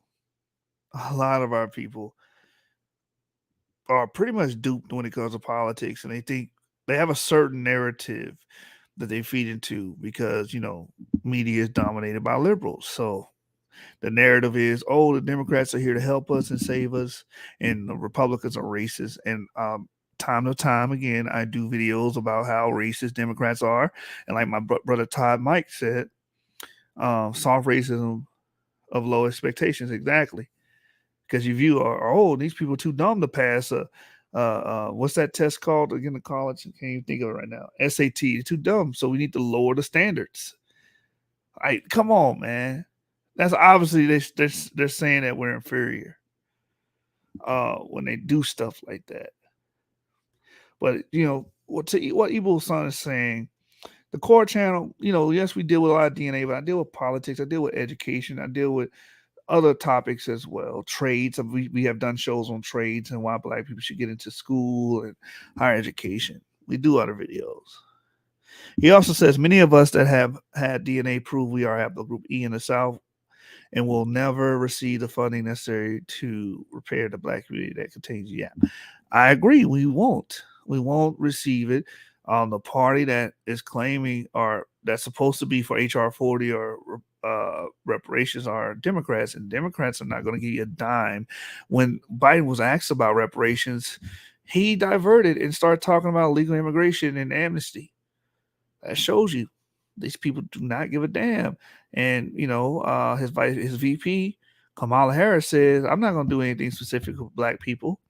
So you be waiting till the cows go home if you're looking for, you know, this particular cabinet and these type of Democrats to do anything for you. And then, you know, a lot of people say Republicans are racist, Republicans are this. Okay, so continue to support the party that has failed you for years. You've been supporting for 50, 60, 70, 80 years, and you're still complaining. So that should tell you a lot. That's why I do these videos. To a racial identity, my view is that these are actually should be ascribed to every individual human being. Every individual human being, regardless of whatever racial category we impose on them, has Christopher, the that doesn't capability answer the question, though. You're telling me you're making straw men about things that are ascribed to whiteness that you think are wrongfully ascribed to whiteness. I'm saying if whiteness isn't a negative thing, and there's something that you actually, and that whiteness actually shouldn't be constructed as all negative, name something positive about being, that you believe is positive about being white. Again, I don't buy into the framework that the world can be reduced into these metaphysical categories of whiteness and blackness. I think that's wrong. I think we should look at people as individuals. I think we should. That is wrong. And that is the problem. And this is the problem with Democrats. That's the problem with society today. We try to reduce everything to black and white. Oh, this person's black. He must be into this. Oh, this person's white. He must be into that. Kedrick says, why does it have to be CRT? Oh, I get it. It's a theory that will not benefit us at all. Politicians will never promote anything that benefits us as a whole. Just tokenism. Exactly. Thank you, brother. Exactly. Because it's things they could actually be doing that actually help, the literacy rates, get us more in tune with the familiar structure, higher education, and so on and so forth, financial literacy, scientific literacy. There's other things they could be doing to help our children, but nope, they want to teach them about homosexual practices, at a early age, and they want to teach them CRT. All white people are oppressors. Oh, they don't say that. Well, okay, but in practice, they give you examples of that's where it's leading to. And you're inferior. It's like, why would you want to teach children that? Like, it doesn't make any damn sense. Everything but reading, math, and science. Thought that's what we were paying our tax dollars for, so schools could teach those things, but it seems like the emphasis is on other things. Celebrate different people's accomplishments. And again, I think the idea, you mentioned Ignatieff. Ignatieff says the goal is to, quote, abolish the white race. In any other context, this would be interpreted as a near genocidal slur. I don't buy into it. The reason I'm not going to answer your question is I reject that categorization. I think of myself as an individual human being. And he doesn't want him to think of himself as an individual human being. He doesn't want him to think of, he wants him to fall into that rubric of, colorism. And that's what we fight against on this channel when we're talking about DNA, because as we show, we are related to people that could be quote unquote white or black, which kills that whole racial narrative and diatribe that Mark is in support of. Which I don't find surprising, because he supports a platform that does that has a history of it. All the Republicans are racist. Okay, fine. Let's say what you want to say about Republicans. Does not change the history and the facts that point toward the Democrat Party for all of the things that you guys complain about. Black codes, the Dred Scott decision, Jim Crow laws, the antebellum South, poll taxes, literacy test to vote. You know what I'm saying? Land being stolen from. Like, we could keep going on and on. The placarders list. These were all Democrats that did these terrible things. The Ku Klux Klan. Meanwhile, during this time, you had Republican Calvin Coolidge that said the rights of the Negro is as sacred as any other American. But Woodrow Wilson was just playing Birth of a Nation at the White House and sparked the resurgence of the Ku Klux Klan. That's why I said, we advocate teaching anything. Let's teach the history of the Democratic Party. If you want to teach the kids something, let's show them what the true colors of the Democratic Party, since we're so anti-racist now. Let's blow the skirt off of the Democrat Party then. Do it to the K-12 level, like you're trying to push CRT. With my own capabilities, and I would hope that we could both judge each other as individuals and come to common values on that basis. Fair enough. I would argue, though, that the ability to say I don't see race, I don't recognize or own whiteness is an extraordinarily white thing to be able to do.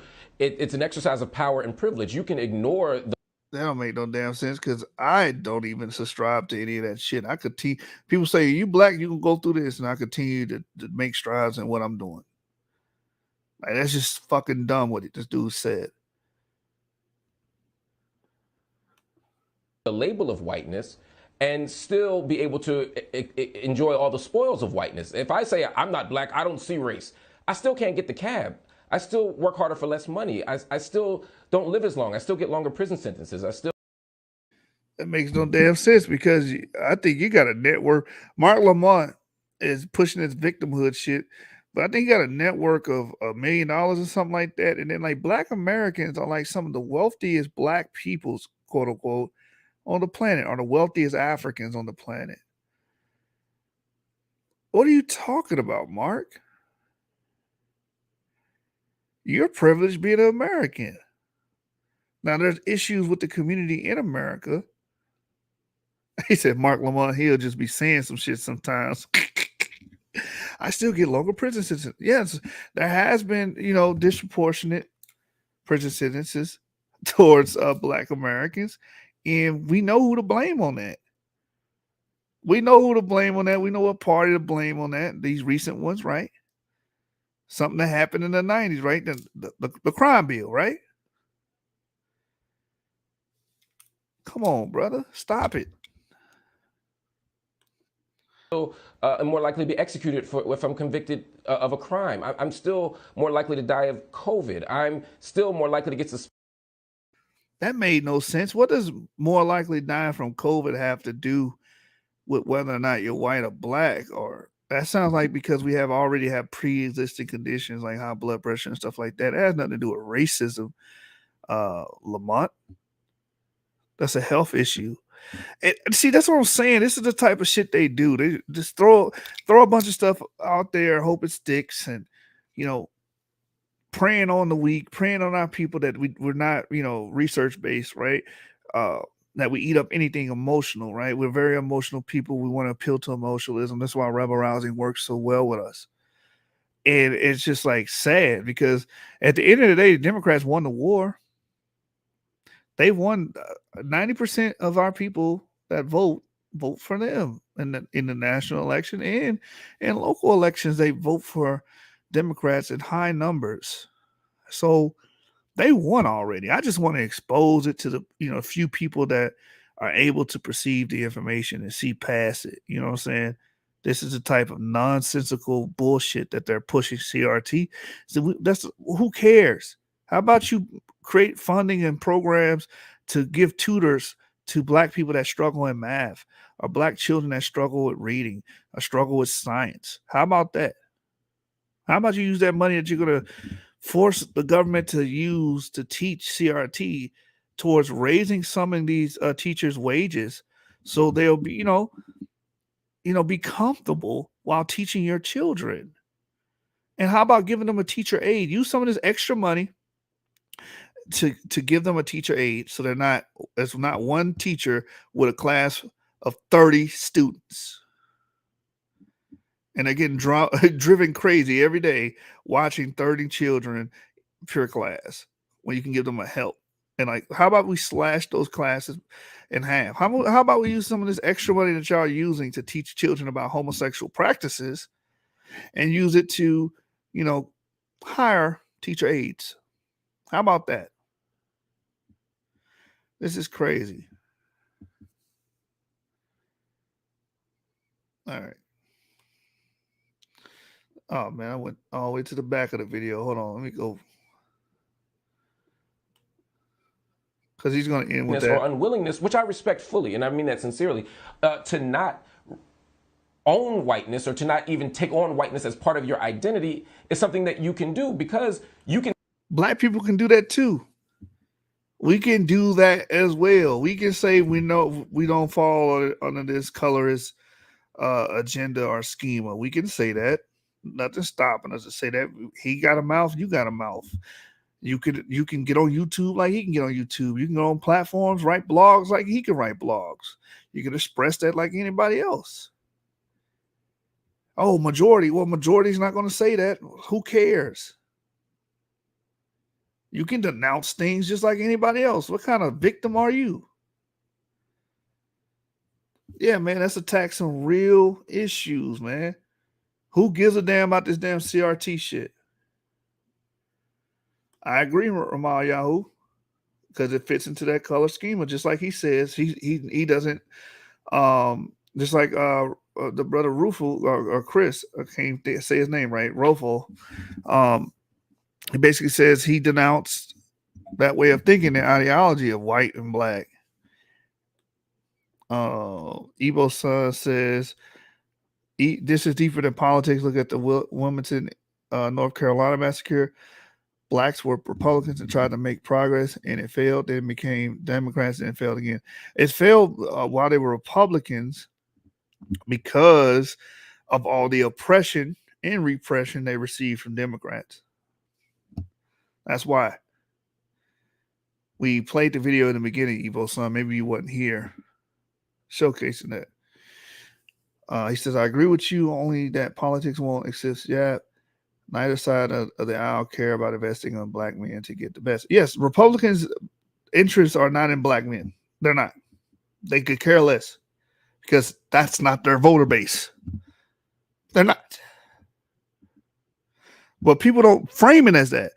If I own a business, my business is going to cater to my clientele. I'm not going to be worried about outsiders that's not putting dollars or spending any currency with me. The black community, by and large, does not spend any currency with the Republican Party. And the currency with the Republican Party is your vote. Black Americans don't vote Republican by and large. They vote Democrat by and large. So who should be culpable for the black community's political failures should be the Democrat Party that you spend majority of your political currency with. Not the Republican Party. You're too busy calling them racist. Oh, they don't give a damn about us. Why should they? You don't support them. Just like if I have a business or if I have a platform, then YouTube, if you don't support me, I don't give a damn about anything you got going on. That's just logic.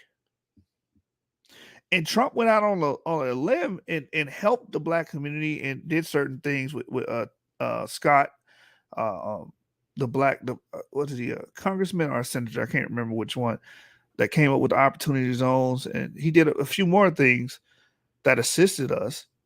Right? I think black women entrepreneurship went up under his regime. So he did things, but he went out on a limb. Because you know what's going to happen? You're going to get little payout. It's not going to be reciprocated. Because so many of our black people have bought into the lie of the Democrat Party. And, sadly, it's not going to change. I'm going to make videos like this, and people like you are going to come on and say, well, nobody going to help us. And then majority of our people still going to be Democrats. It is what it is. That's the reality we live in.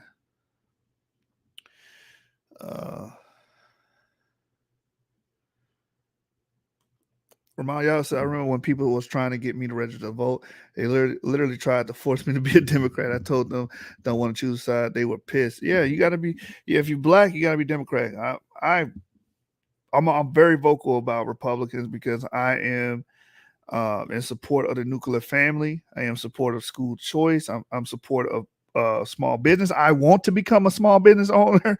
So I am pro all those things. Democrats are not pro those things. They're pretty much on the opposite side. They want to teach your children about homosexuality. Why would you want to teach a kindergartner about homosexuality, a sexual fucking preference? Shouldn't you be teaching them how to spell, how to read, giving them the rudimentary in the basics of education? Why are we even worried about sexuality at the age? It just blows my fucking mind. They want to allocate our tax dollars to pay for sexual reassignment surgeries for people under the age of 18, and they can tell their parents that. Well, actually, they don't have to tell their parents nothing. They can just go to the hospital and get the funding and get the SRS surgery and change themselves from male to female or female to male without the consent of a parent. These are the things that Democrats are arguing for. I don't give a damn about none of that stuff. Republicans make sense. Small business, give incentives to small business, give incentives to opportunity zones to open businesses there. Nuclear families, they believe in two-parent homes, the traditional way. They believe in these things. So, of course, I'm going to lean in them naturally. A lot of y'all not, because y'all on this white people the devil shit. Okay, fine. This is why I say the way that our community is molded, it will make individuals, because those that don't agree with those things, they're just going to do their own thing by themselves. That's just how it goes. I guess we can end this video. I was going to play another one.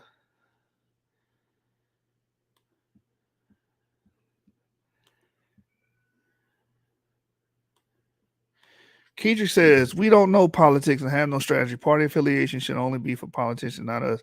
We should have a list of demands and vote our interests. We are politically illiterate. I agree. I agree. We don't have a list of demands. We are emotionally moving. We're emotionally moved by politicians, and they're just going there and throwing there. Oh, racist people are on the right. Racist people are conservative. Racist people are Republicans. Don't listen to them. Vote for me. And that's been pretty much the playbook and has worked all these years. And I don't see Republicans reversing that, or I don't see our people reversing that. While y'all says, bro, Democrats fund my city and always in the news for scandals of stealing money from our people. Look up Baltimore mayor's corrupt. A white news anchor say maybe we need a white mayor and got fired. Yeah, that's crazy, bro. That's crazy. Yeah, and that's not to say that Republicans, I'm not saying Republicans are, angels or nothing like that, but I agree with their platform. I don't agree with Democrats' platform. Todd Mike said, yo, have you reviewed when Angela Stanton King was on the Breakfast Club? That would be a dope review. No, is that sister the Republican sister from Atlanta? Yeah, I think Angela Stanton King, that sounds familiar. Let me look at my list because I got a list of black Republicans. Hold on. Let me check my list out real quick. It might be in here. Angela Stanton King sounds familiar. Yep, Angela Stanton King in Georgia. I got her in my notes. Yep, I know of her. I don't think I seen her review on that. Did she go to prison? I can't remember if she's an ex-con or not, but her story is powerful. If I can remember, when I get off here, I'll go check it out, and then I'll definitely review it on the page. Yeah, I love that sister, man. I try to support, the black Republicans because they're already castigated by the community, right? Oh, you're black and you're a Republican. Oh, how could you? How dare you? Oh, oh, throw tomatoes at him. You hate your people. You hate yourself. You know how it go. YASHAR-YA'OH. Kimberly Klacik tried to run for Republican. Republicans, was it Senate or Congresswoman? I can't remember. And she lost because she couldn't get the support. We need a Republican office. We never had one in recent history. The Democrats go into the poor neighborhoods and to the homeless and get their votes. It's crazy here during election time. Yeah, Kimberly Klacik was trying to solve poverty by saying the employment constituency program, where those abandoned houses, they would pay the people that are without homes in Baltimore to fix them. So what do you solve? You solve two problems. You pretty much essentially two birds, one stone, right? Homelessness and poverty, because now you gave them a job and you gave them a home, because after they built those homes, those abandoned homes, they begin to live in them. That's the employment constituency plan that Kimberly Klacik was, supporting. And she wanted to implement that in the city of Baltimore, but she lost. Why? Because majority of our people don't give a damn about none of that. They don't don't care about that. As long as you start, the Democrats win because they're going to go in there and give the race narrative. Oh, you poor blacks, and you poor this, and you poor that, and that wins our people over all the damn time. So it's not about plan of action. It's about, placating to your emotions. YASHAR-YA'OH says, I'm a Republican. I tell people all the time. I tell people I'm a Republican too, brother. I have no qualms about it. I am a staunch Republican because I believe in those fundamental values. And that's not going to change anytime soon. James, you missed about 2 hours of me covering Lamont pretty much getting beat up by Christopher. Why am I forgetting this guy's name now? Christopher Rufo. He pretty much destroyed him on CRT. Todd Mike said homelessness, training, and jobs. Exactly. You solve homelessness and you give these people jobs with the employment constituency program. I think that was a beautiful program. And if implemented, it could have actually facilitated change. Democrats always talking about, oh, there needs to be a change. There needs to be a change. Obama said there needs to be a change. All these people say there needs to be a change, but they're doing everything to drive our people into a stupor instead of help them. Oh, really, Kedrick? Kimberly Klasick and Kwame Brown doing a lot together lately. I got to check that out, man. I've been out the loop, man. I've been working, so I haven't been able to YouTube as much. YASHAR-YA'OH said, everyone homeless here, bro. They don't even have shelters here. They give homes to people who don't work, while the people that work and have kids are on the waiting list and are homeless. I was at Home Depot today picking up supplies, and I saw someone outside Home Depot. He was like, look, man, I'm just trying to work and feed my family. And I'm like, man, like the situation you in, and I told him where to go get a job or whatever, but it's just crazy when you think about it. People that's hard working and whatnot, they should have stuff for them as well. James Cassell, my brother, he says young black men are going to jail less and voting Republican more and more and more. Yeah, we do have an uprising where more black people are becoming Republican, but I think the vast majority, like it's an uphill battle, bro. Vast majority has bought into a lie. I don't want to move from it. Even if I bring up something about Republicans, it's going to be 1,000 black people in the comments on the live saying, "Oh, fuck the Republicans, they racist." Da, da, da. And all that talk is going to do is keep people comfortably with Democrats, which is fine. It is what it is. It is what it is. I think let me play this last clip, man. This guy is flamboyant. I don't want to hear nothing he's a conservative, but he's flamboyant. I'm just gonna put it out there like that. And I don't want to hear nothing from the liberals because y'all support LGBTQ, right? Y'all support all that. So don't even get on my page saying nothing about this. Let me play this next video here with Marc Lamont.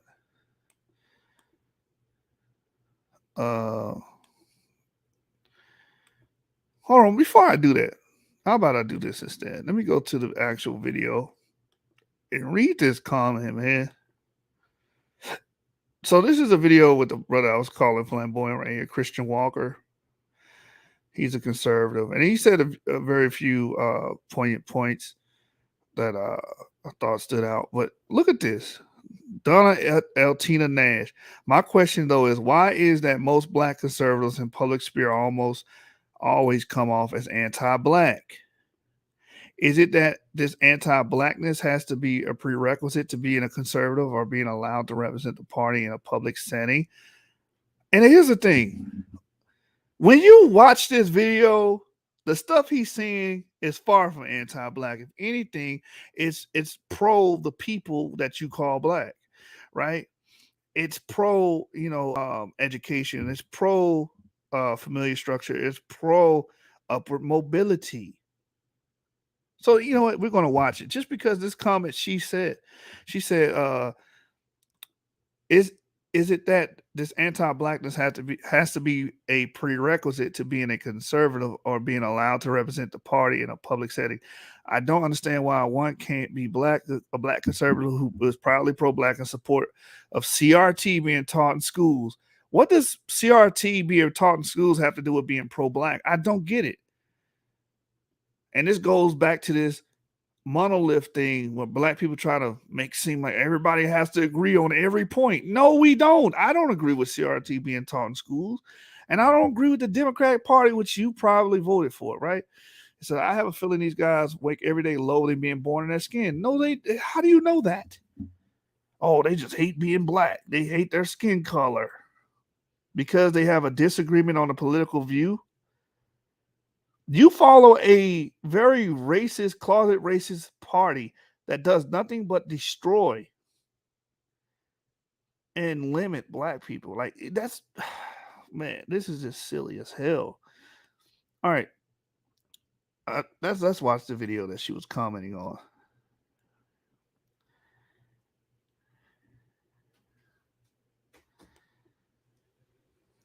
Let's watch this video.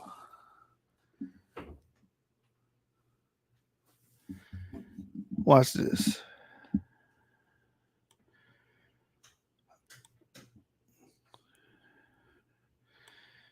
I'm gonna load this file. And that comment just reveals how idiotic one can be. When you try to be like, oh, well, you're anti-black because you didn't agree with this politician or you didn't agree. Like, man, what's the issue? Hold on, here it is. I found it. Joining me on Black News Tonight, I'm Marc Lamont Hill. We start tonight with our continuing coverage of the Kim Potter trial. She is the former Brooklyn Center officer charged in the death of Dante Wright.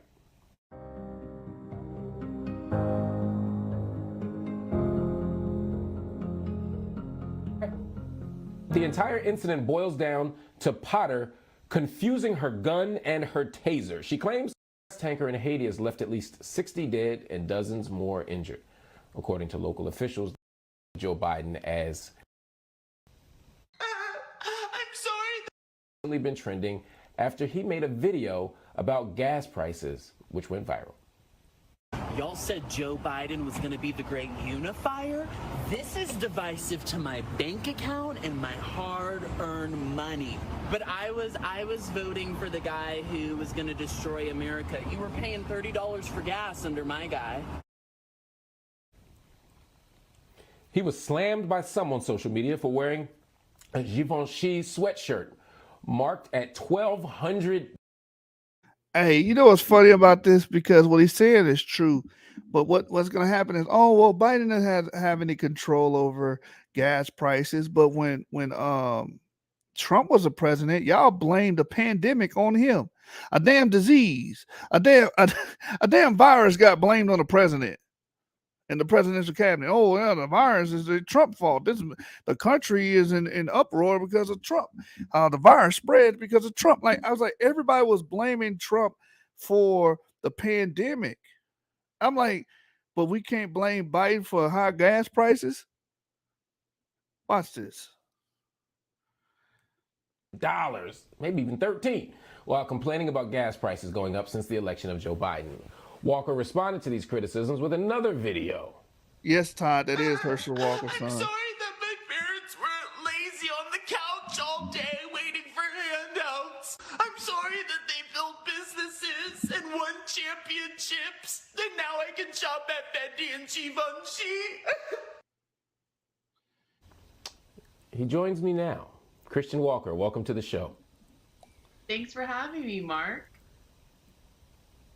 Let me start by just stipulating something. I am not asking the following questions as a Joe Biden supporter. I'm not a Joe Biden supporter.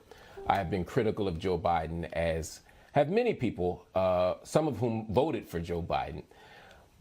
My question, actually, let me add one more thing. I'm also not one of those people that would engage the logical fallacy that you can't be critical of gas prices while wearing Givenchy. Your point was valid whether or not you got on a $1,300 sweatshirt or whether you got on a $13 sweatshirt, which is what I wear. So I ain't mad at you for what you're wearing.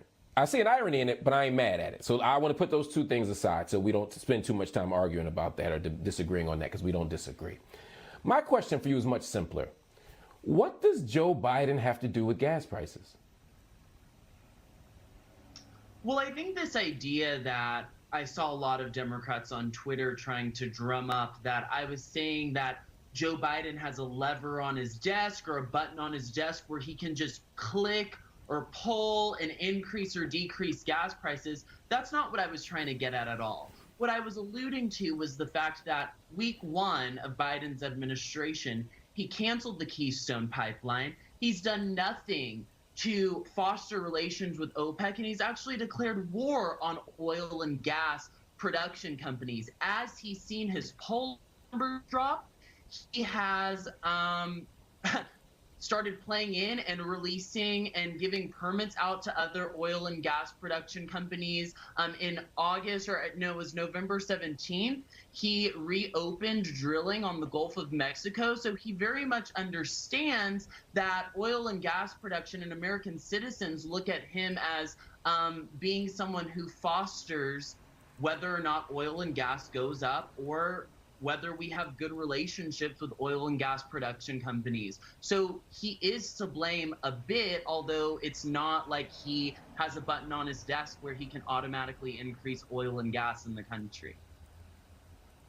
So you're making 2 points that I think are important that I want to take up, and I take them very seriously. The first thing I'd say is the analysis you just offered, while I still disagree, is much more sophisticated and nuanced than what you did on the TikTok video or maybe it wasn't TikTok. I'm not good with the social media names, but I saw it on Twitter. But where you simply said gas prices were $30 to fill this tank under President Trump, and now they're I think the video showed $90 under Biden. That was suggesting that Biden had the lever on the button, so to speak, or his hand on the lever, so to speak. That said, I think you raised a couple interesting points here. One, the Keystone Pipeline, Joe Biden absolutely stopped, right?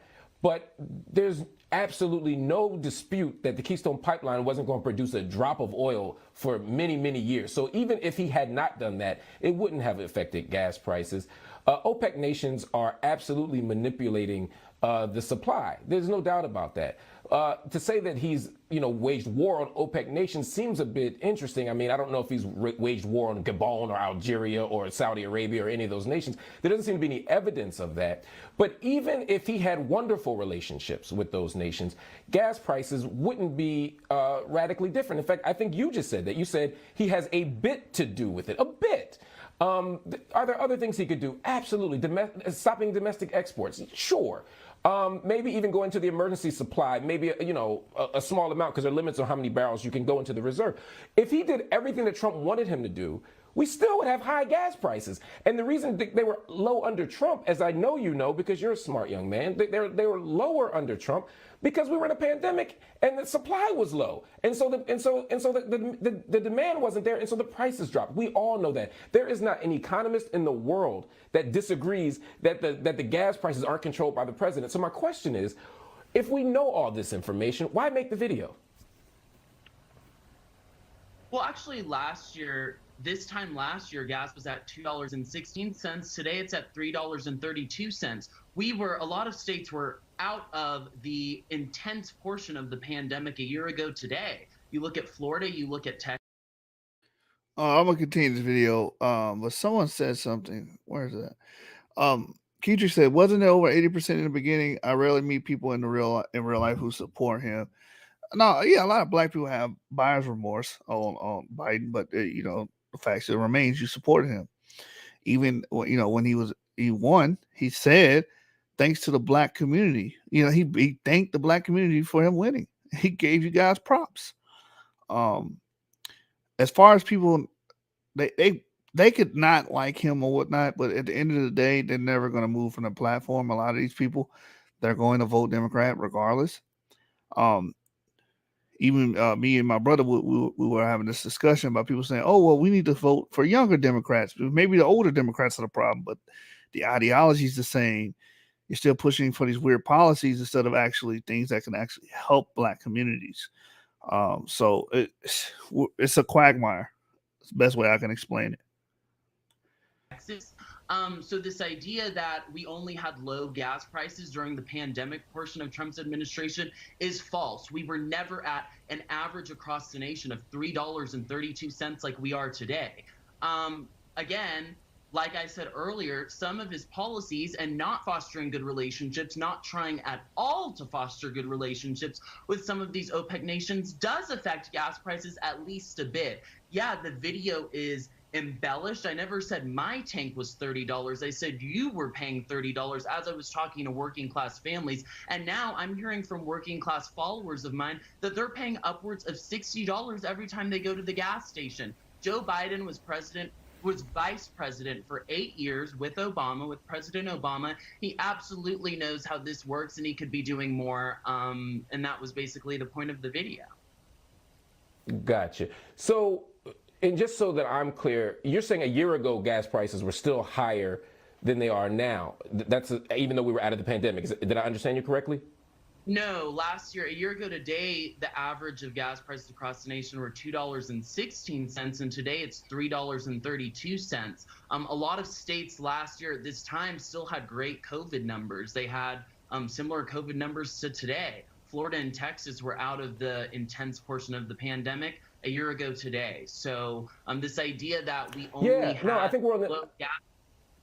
Sorry. No, I'm sorry. There's a slight delay. I didn't mean to interrupt you. Go ahead. Oh no, just this idea that we only had low gas prices in the pandemic portion of the Trump administration is just not the truth. We had low gas prices for majority of the Trump administration, and I didn't come on the show to defend the Trump administration, but that's just not true. Right. Well, I agree with that. It's not true, and that wasn't the argument that I was making. My argument was only, and we can move on to another topic, so we don't spend, because there's a lot of interesting stuff for us to talk about.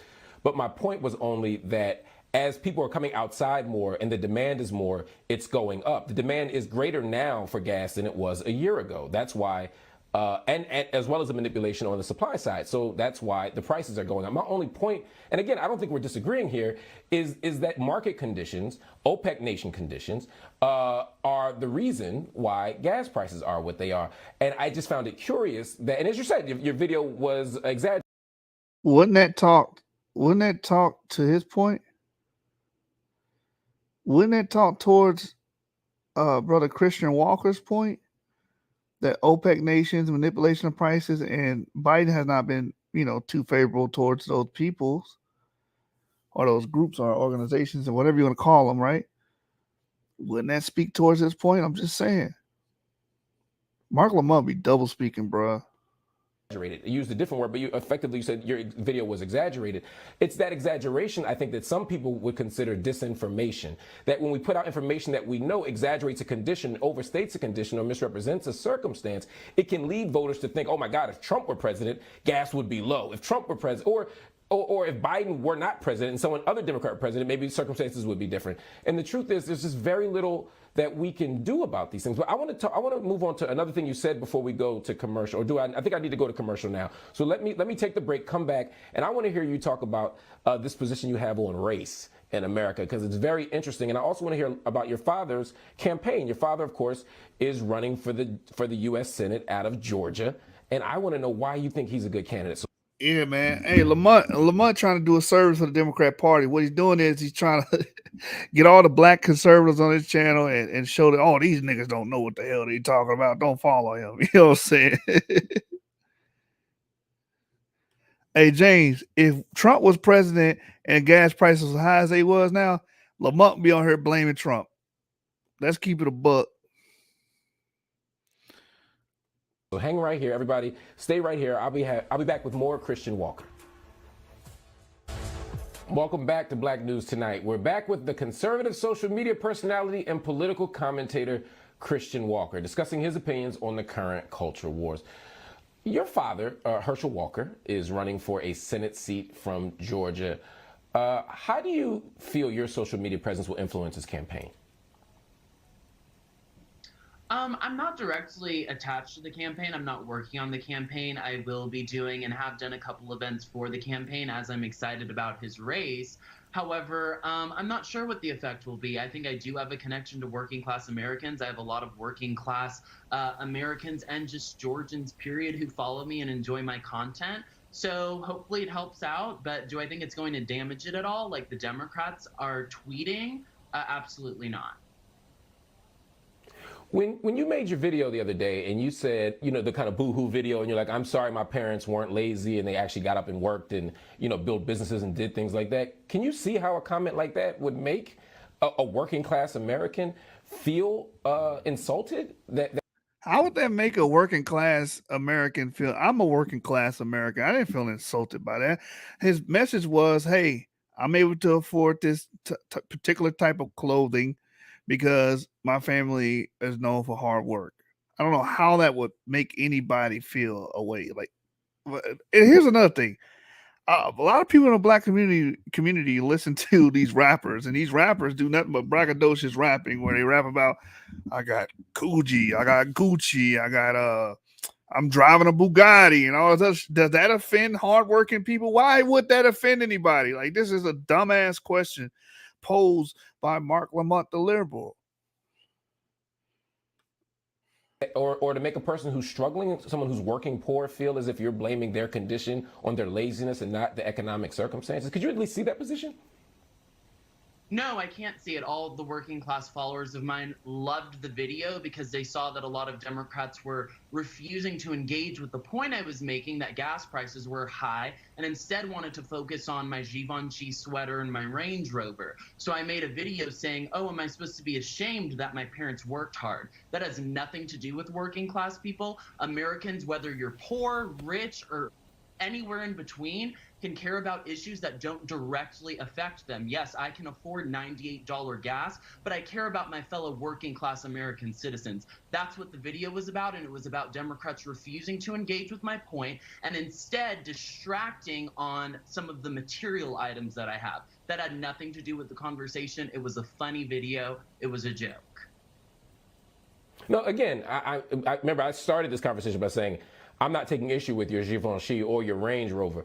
My only point was the whole my parents worked hard. I'm telling you that many people, and maybe we live in different social media universes, which makes sense. I'm, a very old man.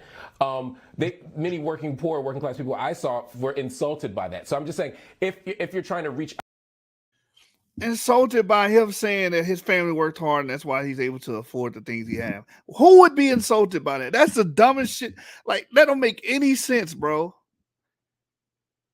Oh, we're insulted that this guy would say his family worked hard and he's able to afford a $1,200 shirt or whatever. Like, who gives a fuck? Like Todd like said, it would be funny if he said, I don't give a fuck how them niggas feel. Next question. That's something I would say if I was invited on this show. Like, I don't give a fuck about that. Like, real talk. Out across the aisle, and not just the people who already follow you and already agree with you, it could be a very complicated thing. Another thing you talked about was critical race theory. You said critical race theory is just as racist as a white supremacist. Do you really think that someone who studies or believes in critical race theory is the same as someone who identifies as a white supremacist? I think someone who sees or only sees the world through the lens of race is acting like a white supremacist would act. That's a fact too, man. We talk about it on the show all the time. Like, a lot of you niggas on here are white supremacists at heart. Like, the way y'all think is some white supremacist, talking points. But what was said earlier about dividing what the professor or the author, that analyzed CRT and talked about CRT and has been a proponent of getting CRT banned.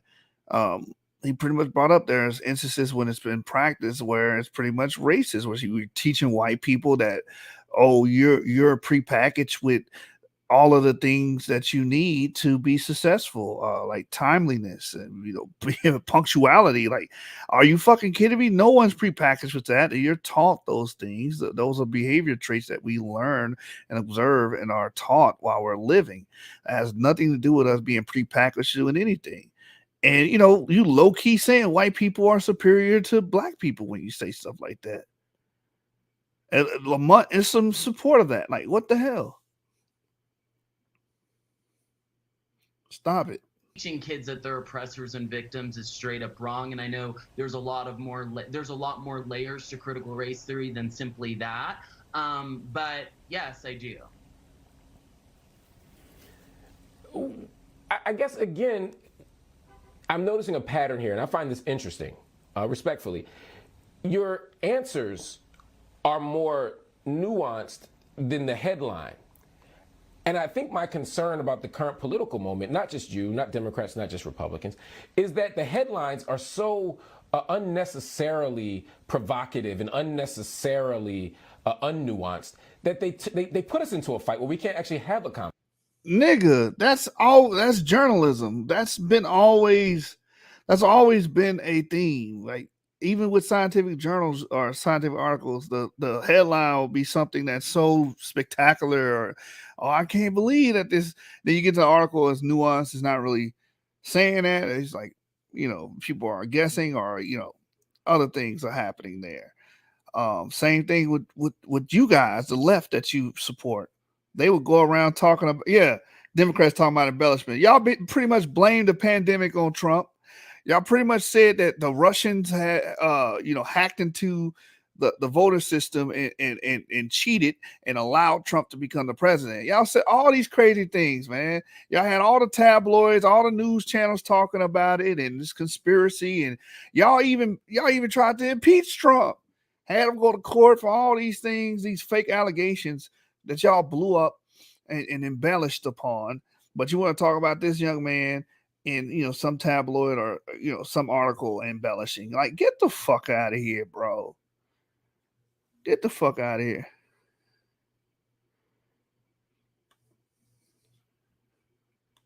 Conversation, right? And so instead of saying critical race theory is like white supremacy, we could say, I have some concerns about certain ways that race is talked about in school, but we don't do that. Do we even have the kind of cultural space to have a real conversation across the aisle and across political differences that isn't so antagonistic and unnecessarily like... Well, tell that to your party first, because everything's antagonistic. You guys just throw the race card out there all the time when it comes to Republicans. You just say Republicans are racist. I'm a Republican. I'm not racist. I'm against racism.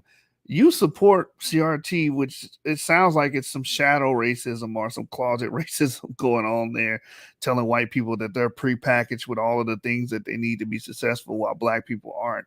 You're pretty much showing a black inferiority complex. That's what you're supporting and saying white people are superior. And the guy that Christopher Rufo said about 100 years ago that was being taught to support white supremacy. And here you go, pretty much, doing the same thing, which is just fucking weird. Like, I want to get the click. I want to get the biggest dig, and I want to dunk on somebody. I mean, that seems to me to be not the way for us to move. I agree with you that the headlines are blown out of proportion, and there's a lot of division in the country, and we're unable to have important conversations. As far as me comparing critical race theory to white supremacy, white supremacists look at blacks as being victims and unable to think at the level that white people think. And I see critical race theories doing the same thing. And this is why you got people that are advocating that, SAT scores need to be lowered and grades need to be lowered, because black people can't achieve those goals. They can't achieve those, those benchmarks. They can't achieve those things. So we need to lower it because black people are incapable. Just like I brought out earlier, when they were talking about the voter registration laws. Oh, it's racist against black people. Republicans are racist against black people because they're requiring people to have ID. And we know black people, they don't have the ability to go to the DMV or go to the Department of License and Registration. They can't go to any of these places. They're not, they don't have the money. They don't have the ability to. They don't have the know-how to. You're pretty much saying black people are just dumb people that are like children that need their hand held on everything, and they can't get something as simple as ID. And I've never met a black person in my life that did not have an ID or driver's license. But this was going on CNN, MSNBC. This was a talking point. Roland Martin even brought it up and said that Republicans were racist because they were requiring voter ID or picture ID to vote. And I'm like, yo, first of all, I never met a black person that didn't have ID, that was of age, right? ID or some kind of license. I never met anybody like that. Majority of the people that I know that are quote unquote black have they have IDs. Dumbass. So I do believe liberals are closet and shadow racists. They're white supremacists. They believe that white people are prepackaged with the things that they need to become successful, and black people are just illiterate children that need to be put in their place. To be treated like, they're retarded or something, man. That's white supremacy. So there are comparisons that I can draw between the two, and that's what I draw. Now, if a headline wants to blow that out of proportion and say critical race theorists are on the same level of white spread or whatever, that's on the headline. I stand by my statements and can back my statements up. Well, I'll be happy to ask you to do that. Where in critical race theory does it argue that what you just suggested, that black people can't think for themselves, or that black people are perpetual victims, and the white people are perpetual oppressors in relation to? It's funny that he's going to ask this question, act as if Rufo didn't just beat his ass in the episode prior to this. Rufo pretty much gave several examples of classroom examples of, teachers pretty much, practitioners of CRT, showing that white people are oppressors and black people are oppressed, just judging them off their skin color and pretty much typecasting everyone based off this theory. Stop it. Black victimhood. Where in critical race theory does it say that? What do you mean where in critical race theory? When you see critical race theory taught in schools or applied, maybe not necessarily the theory itself, but when it's applied and different subjects are taught through a critical theorist lens, that's how it's applied. I see a lot of failed connections between the academic class and American citizens who are affected by how the academic class applies their academia. Kids in schools are being taught that they're oppressors and victims because of critical race theory. That might not be what critical race theory itself states in the theory, but when it's applied, yeah, that's how it's applied. And I guess my point is, I hear this argument from the right all the time, and I've had... He says, I hear this argument from the right all the time, but I never heard... Nigga, Rufo basically broke it down to you. Stop it. We just watched the entire clip of Rufo pretty much killing all your points. And he gave you example after example after example. You done, man. And you want to pretend like I didn't hear anything. That's called special pleading. That's a logical fallacy.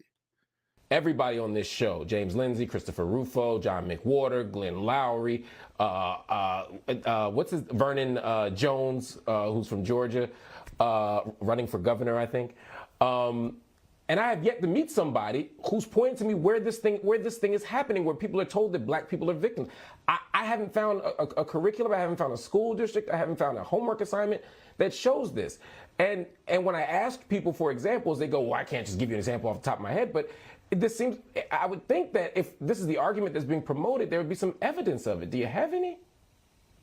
Well, what do you mean by evidence? The evidence was that parents were upset in Virginia, and a lot of even college-educated white women that typically vote for the Democrats came out in droves for the Republican candidate for governor because their kids were learning things like this in school. This is why so many parents were going to the school board meetings. So when you're asking for evidence, what were they learning? I'm still not clear. I'm just asking, what were they learning?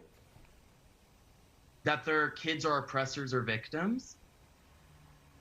That white people are. I'm not sure.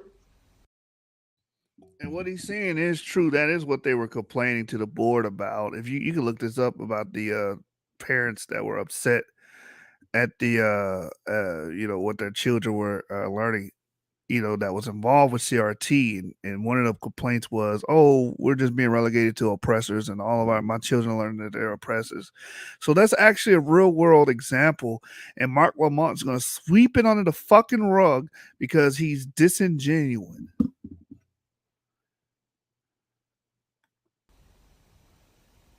I've looked at, if I think we're talking about the same city, I looked at the curriculum, I looked at the homework assignment, and nowhere did it say oppressor or victim. What I'll do is, I don't want to put you on the spot and make this a gotcha, right? So I would ask you to I just think the proof is in the pudding. When all the parents went and voted, and I think that is the proof. No, no, that proves that the parents were upset about something. What I'm saying is the thing that they said they were upset about what you just said that didn't exist. They said that they were learning and being relegated. What, they just made that shit up? Oh, they relegated everything, relegated them to oppressors and teaching them that way. Like, it's there. That's an example. Oh no, I combed through all. No, you didn't. Shut the fuck up. You're a liar. So all those people lying. Oh yeah, it's white fragility. They're just lying. For what? The thing that you're representing as the target of their outrage, I'm saying, isn't really true. And I'm saying, as opposed to making this a gotcha, what I want to do is say to you, If you find this, you're welcome to come back on the show and show it, or you can tweet it to me and I'll engage you in social. I don't want to be like, I won the argument because you don't know the curriculum off the top of your head. But I'm telling you respectfully, sorry, my earpiece fell, that it doesn't exist. So question, do you think that, just a question for you, do you think the parents are just upset about something they just made up and drummed up in their head? Is that your position? No, my position is that, my position is that, and we've seen this in New Jersey. We've seen this just last week. I had someone from the Westfield School District in New Jersey. We've had the same conversation. I had it with a state rep from Utah. I've had it here in Georgia. Is that conversations about race, conversations about racism are then understood to mean or interpreted to mean, oh, this is about victimhood and oppressor. No one's saying victimhood and oppressor. But for example, a book like Skin Like Me was opposed in Westfield, New Jersey, because it pointed to the fact that race and racism was an invention of white people, right? The idea of race. As a concept in the scientific use of race. That, for example, is not teaching oppression and victimhood, but it is making a claim about race. And I'm saying the parents are outraged about that. I agree with you that there are a bunch of white parents outraged about race talk. I'm just saying that what you're describing as the content of the curriculum is not representative of what's really happening. But I want you to hang in, because I'm gonna hold you for another block. You're so interesting to me, and I really enjoy talking to you, and I'm glad we're having a civil conversation where we're not yelling over each other and all the things that often happen in these things, that I want you to hang out for another block. We'll talk a little bit more. I got a couple more questions to ask you.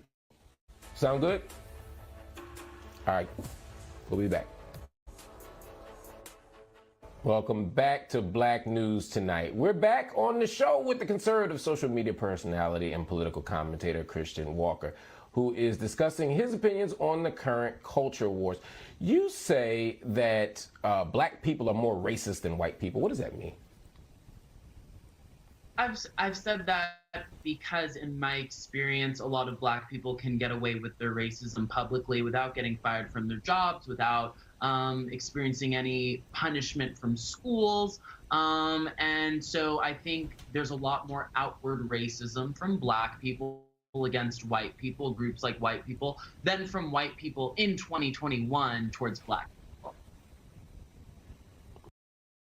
Man, everybody know he telling the truth, man. Outwardly, black people have been racist. They say racist shit towards white people and to other black people. We pointed this out on shows prior.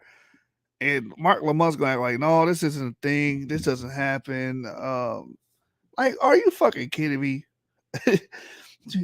White people, you know, we have this thing. Black community has this thing. White people can't say the word nigga, but we can say some of the most egregious things to them on public platforms. Say they could die. You got groups that's got, you know, making them kiss their boots and all type of shit. If white people were doing that publicly, come on, man. Y'all be like, oh, look at this racist bullshit. Y'all be calling it out, calling it racist. Come on, man. He got a point.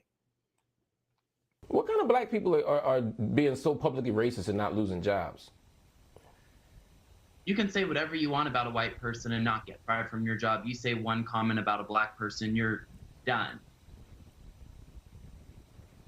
Do you have any examples? Again, I'm just asking. I can give you an example because I was in Dallas when it happened. When that AT&T exec had a racist comment, right? Y'all know the dancing African. He made a racist comment saying like black people on Fridays are monkeys. It was something like that to the effect, and he got fired for that. That text message leaked out somehow. I don't know who leaked it out, but everybody knew about it. And then, you know, you had black people even protesting outside of AT&T, right? With their picket signs or whatnot. Oh, he's racist, and all these things. He actually lost his job for that.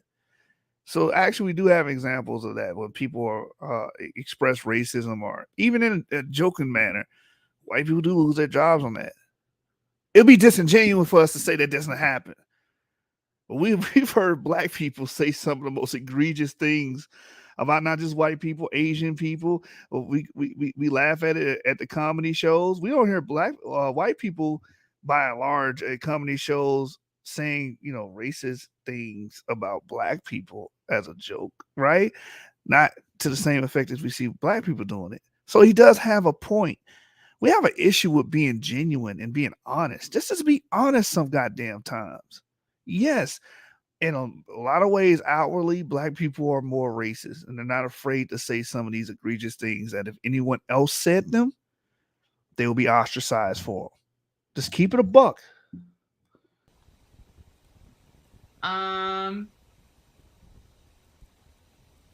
There's so many, I can't even come up with one right now. Even on Twitter Space. There are so many that you can't come up with any.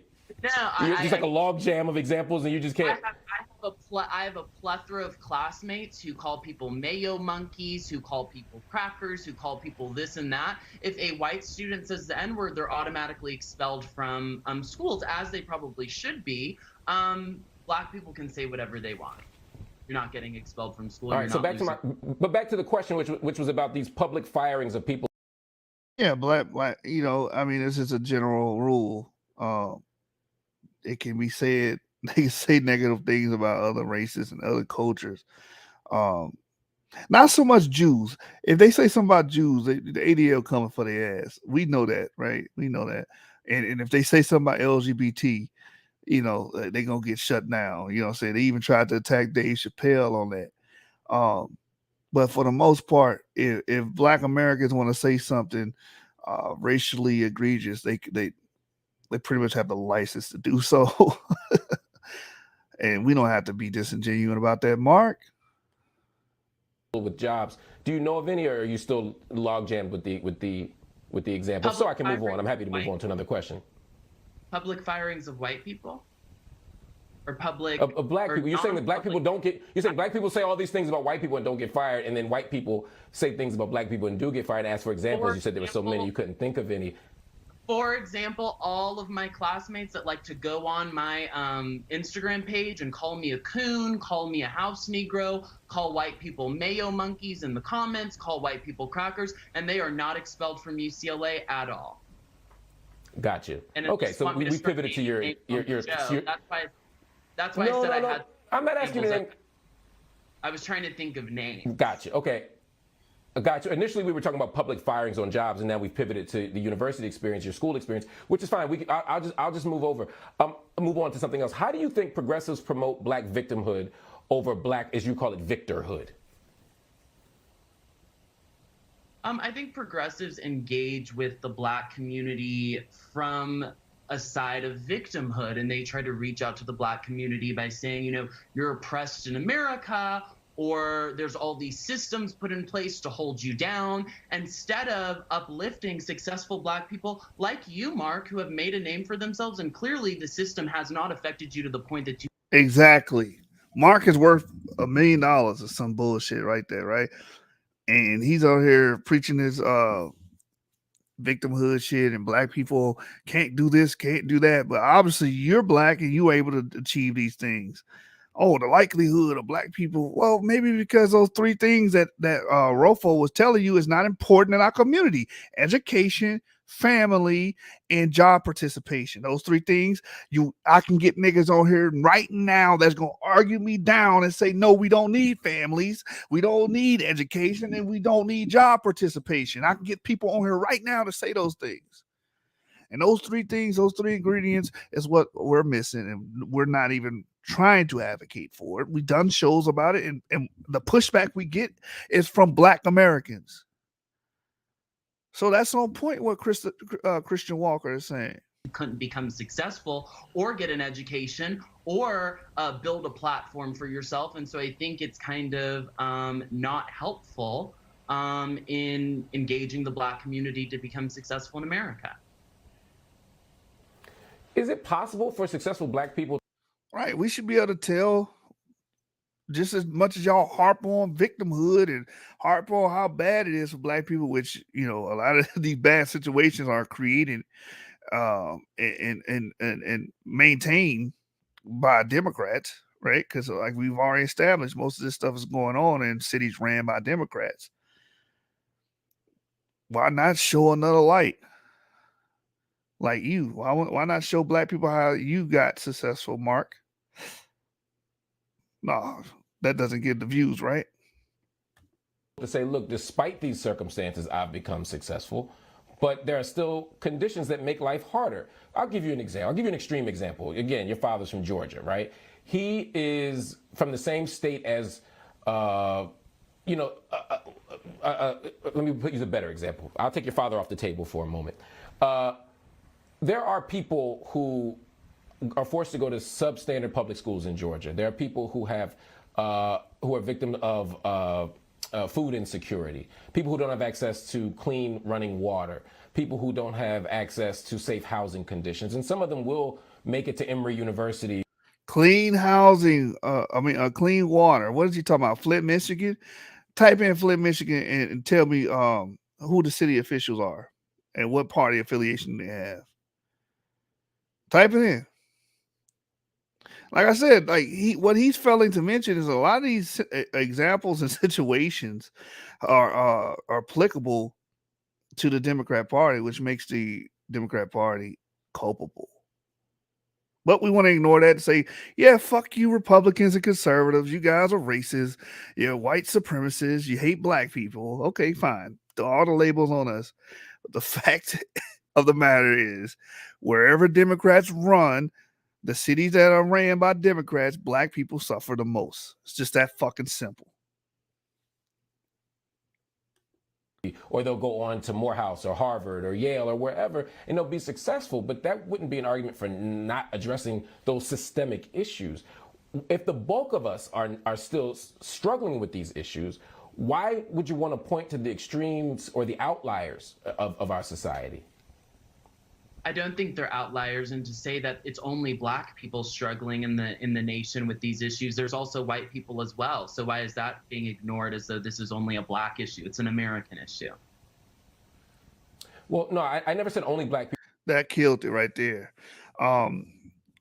But also this struggle thing, this struggle story, a lot of it's self-induced. A lot of it is because we support counterproductive policies and counterproductive ways. Again, we're anti-family by and large. Many of you niggas want to just have sex with a bunch of women and don't care about creating legacies and creating families. You don't give a fuck about that. All you care about is getting in her drawers and busting a fucking nut. You don't care about, hey, I'm going to be this woman's husband. You worried about getting a long, a woman is nothing but a notch on your fucking belt, right? So you just want to have a long repertoire of women that you fucked. That's all you care about. Oh, I'm young. I'm doing me. Well, okay, at the expense of the black community, say bye-bye black community, because can't have both. Can't have you doing you and have a community. Keep doing you. It's been very destructive and has done nothing but destroy us. Well, hey, the liberals love it because you're gonna create those slave breeding plantations. See, back in during slavery, they had slave breeding plantations, and now the project is slave breeding plantations. A lot of these fatherless parent homes, because back then you probably wouldn't know your mother or your father too, right? Because you get torn from them and then sold into another plantation. It's like that now. You got a slave breeding plantation, which is known as the projects today.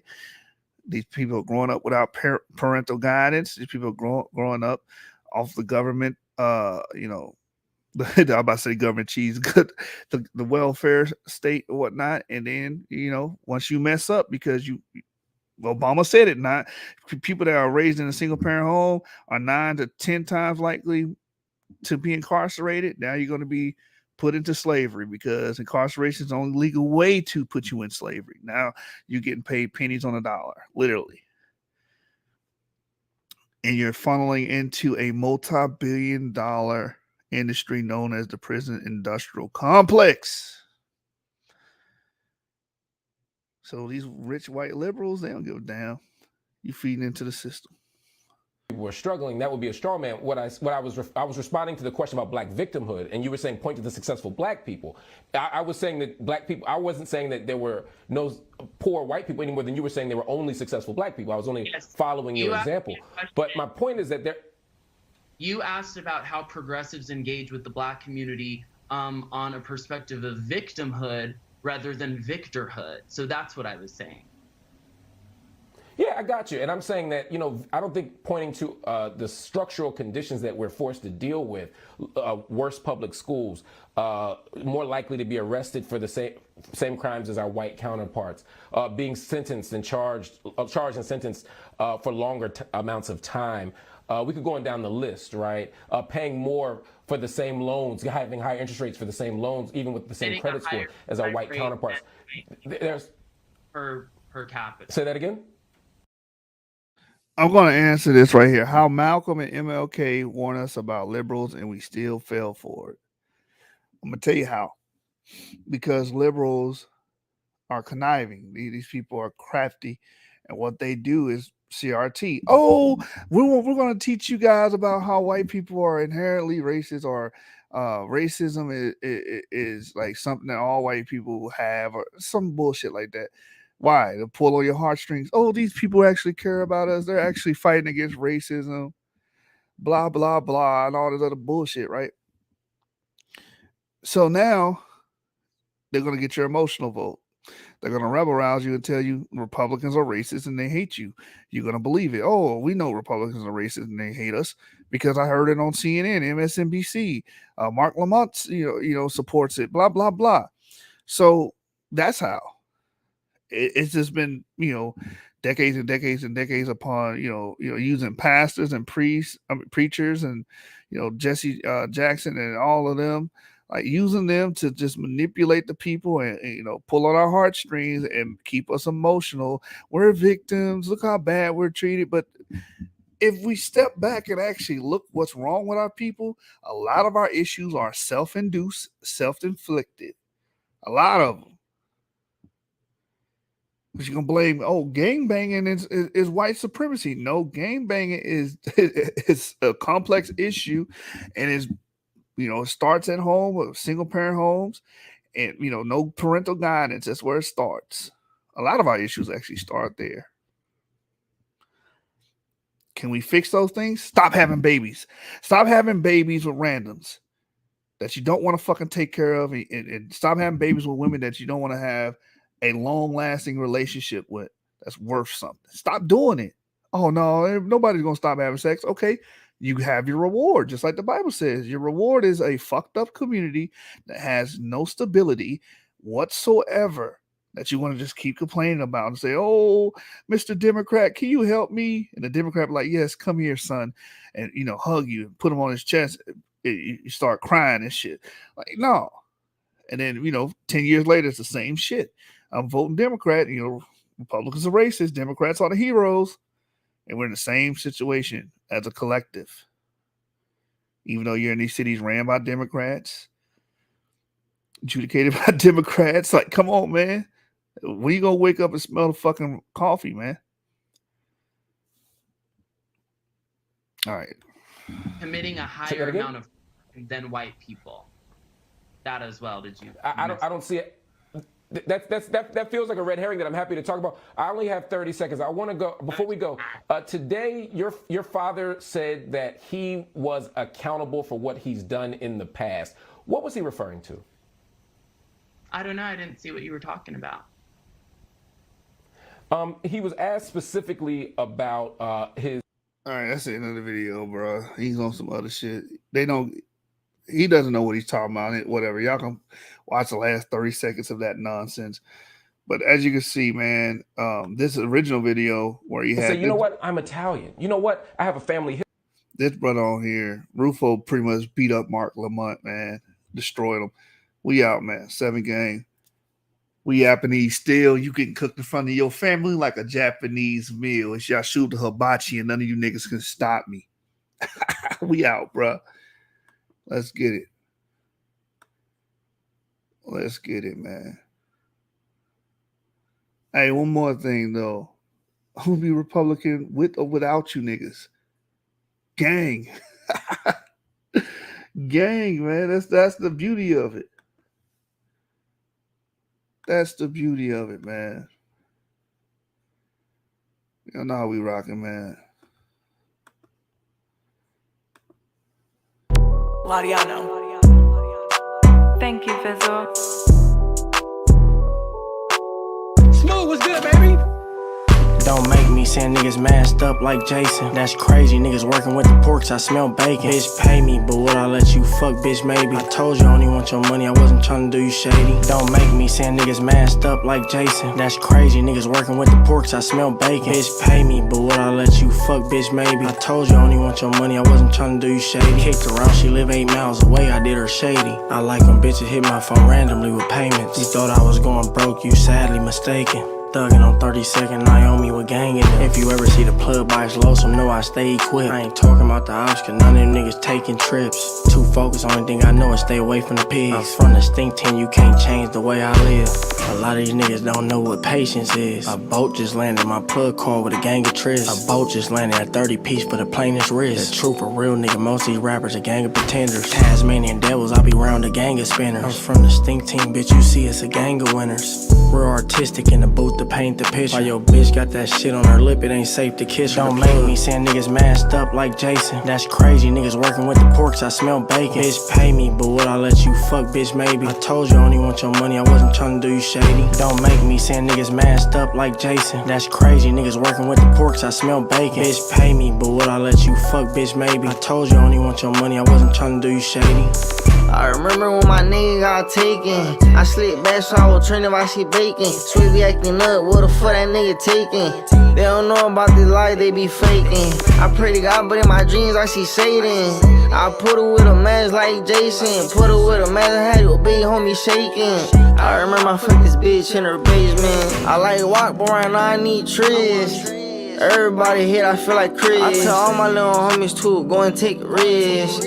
You niggas only been on school trips. I ain't never went to school, I was robbing shit. Tell me what you need, I got a lot of it. Me and Rufo, we gon' pull it with a lot of clips. Wanna start beef, you gon' wanna be out of it. Don't make me send niggas masked up like Jason. That's crazy, niggas working with the porks, I smell bacon. Bitch, pay me, but would I let you fuck, bitch, maybe? I told you I only want your money, I wasn't trying to do you shady. Don't make me send niggas masked up like Jason. That's crazy, niggas working with the porks, I smell bacon. Bitch, pay me, but would I let you fuck, bitch, maybe? I told you I only want your money, I wasn't trying to do you shady.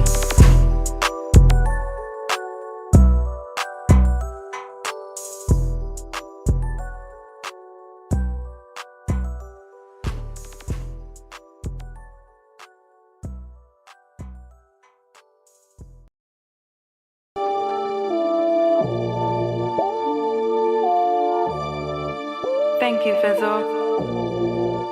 Smooth was good, baby. I was in the field getting more bread than Sarah Lee. Most of the niggas hating on my comments and scared of me. You really left the house and what are those? That's embarrassing. She like, Ralphie, you can do one thing, can you care for me? I was in the field getting more bread than Sarah Lee. Most of the niggas hating on my comments and scared of me. You really left the house and what are those? That's embarrassing. She like, Ralphie, you can do one thing, can you care for me? You don't want a nigga like me, I'm embarrassed. Trifling nigga sliding your friends DM on careless shit. You look broke as fuck, I wouldn't even wear that shit. I don't like to be around bums, cause all they do is stare at my wrist. Pretty broke, poor ass bum, beware of that bitch. I just want your money and guns, I swear that's it. I ain't come from trust fund, I'm a baby kid. I was really in the trenches, I'm trying to change the way I live. Don't need the praises, things we can change the way y'all live. Wasn't rockin' Mason Margiela, niggas was rockin' Dickies. We saved y'all niggas from buying all them swap meet pieces. Don't be mad at Pastor Robbie, that's the facts that I be preaching. Once the game is on, it's time to play ball, that's how I be beefing. I don't sip Patron, I like codeine, that's what I be drinking. Steak, shrimp, and lobster, and cheddar potatoes is I be eating. I don't believe nothing that come out of bitch mouth, cause talk is cheap. I was in the field getting more bread than Sarah Lee. Most of the niggas hating on my comments and scared of me.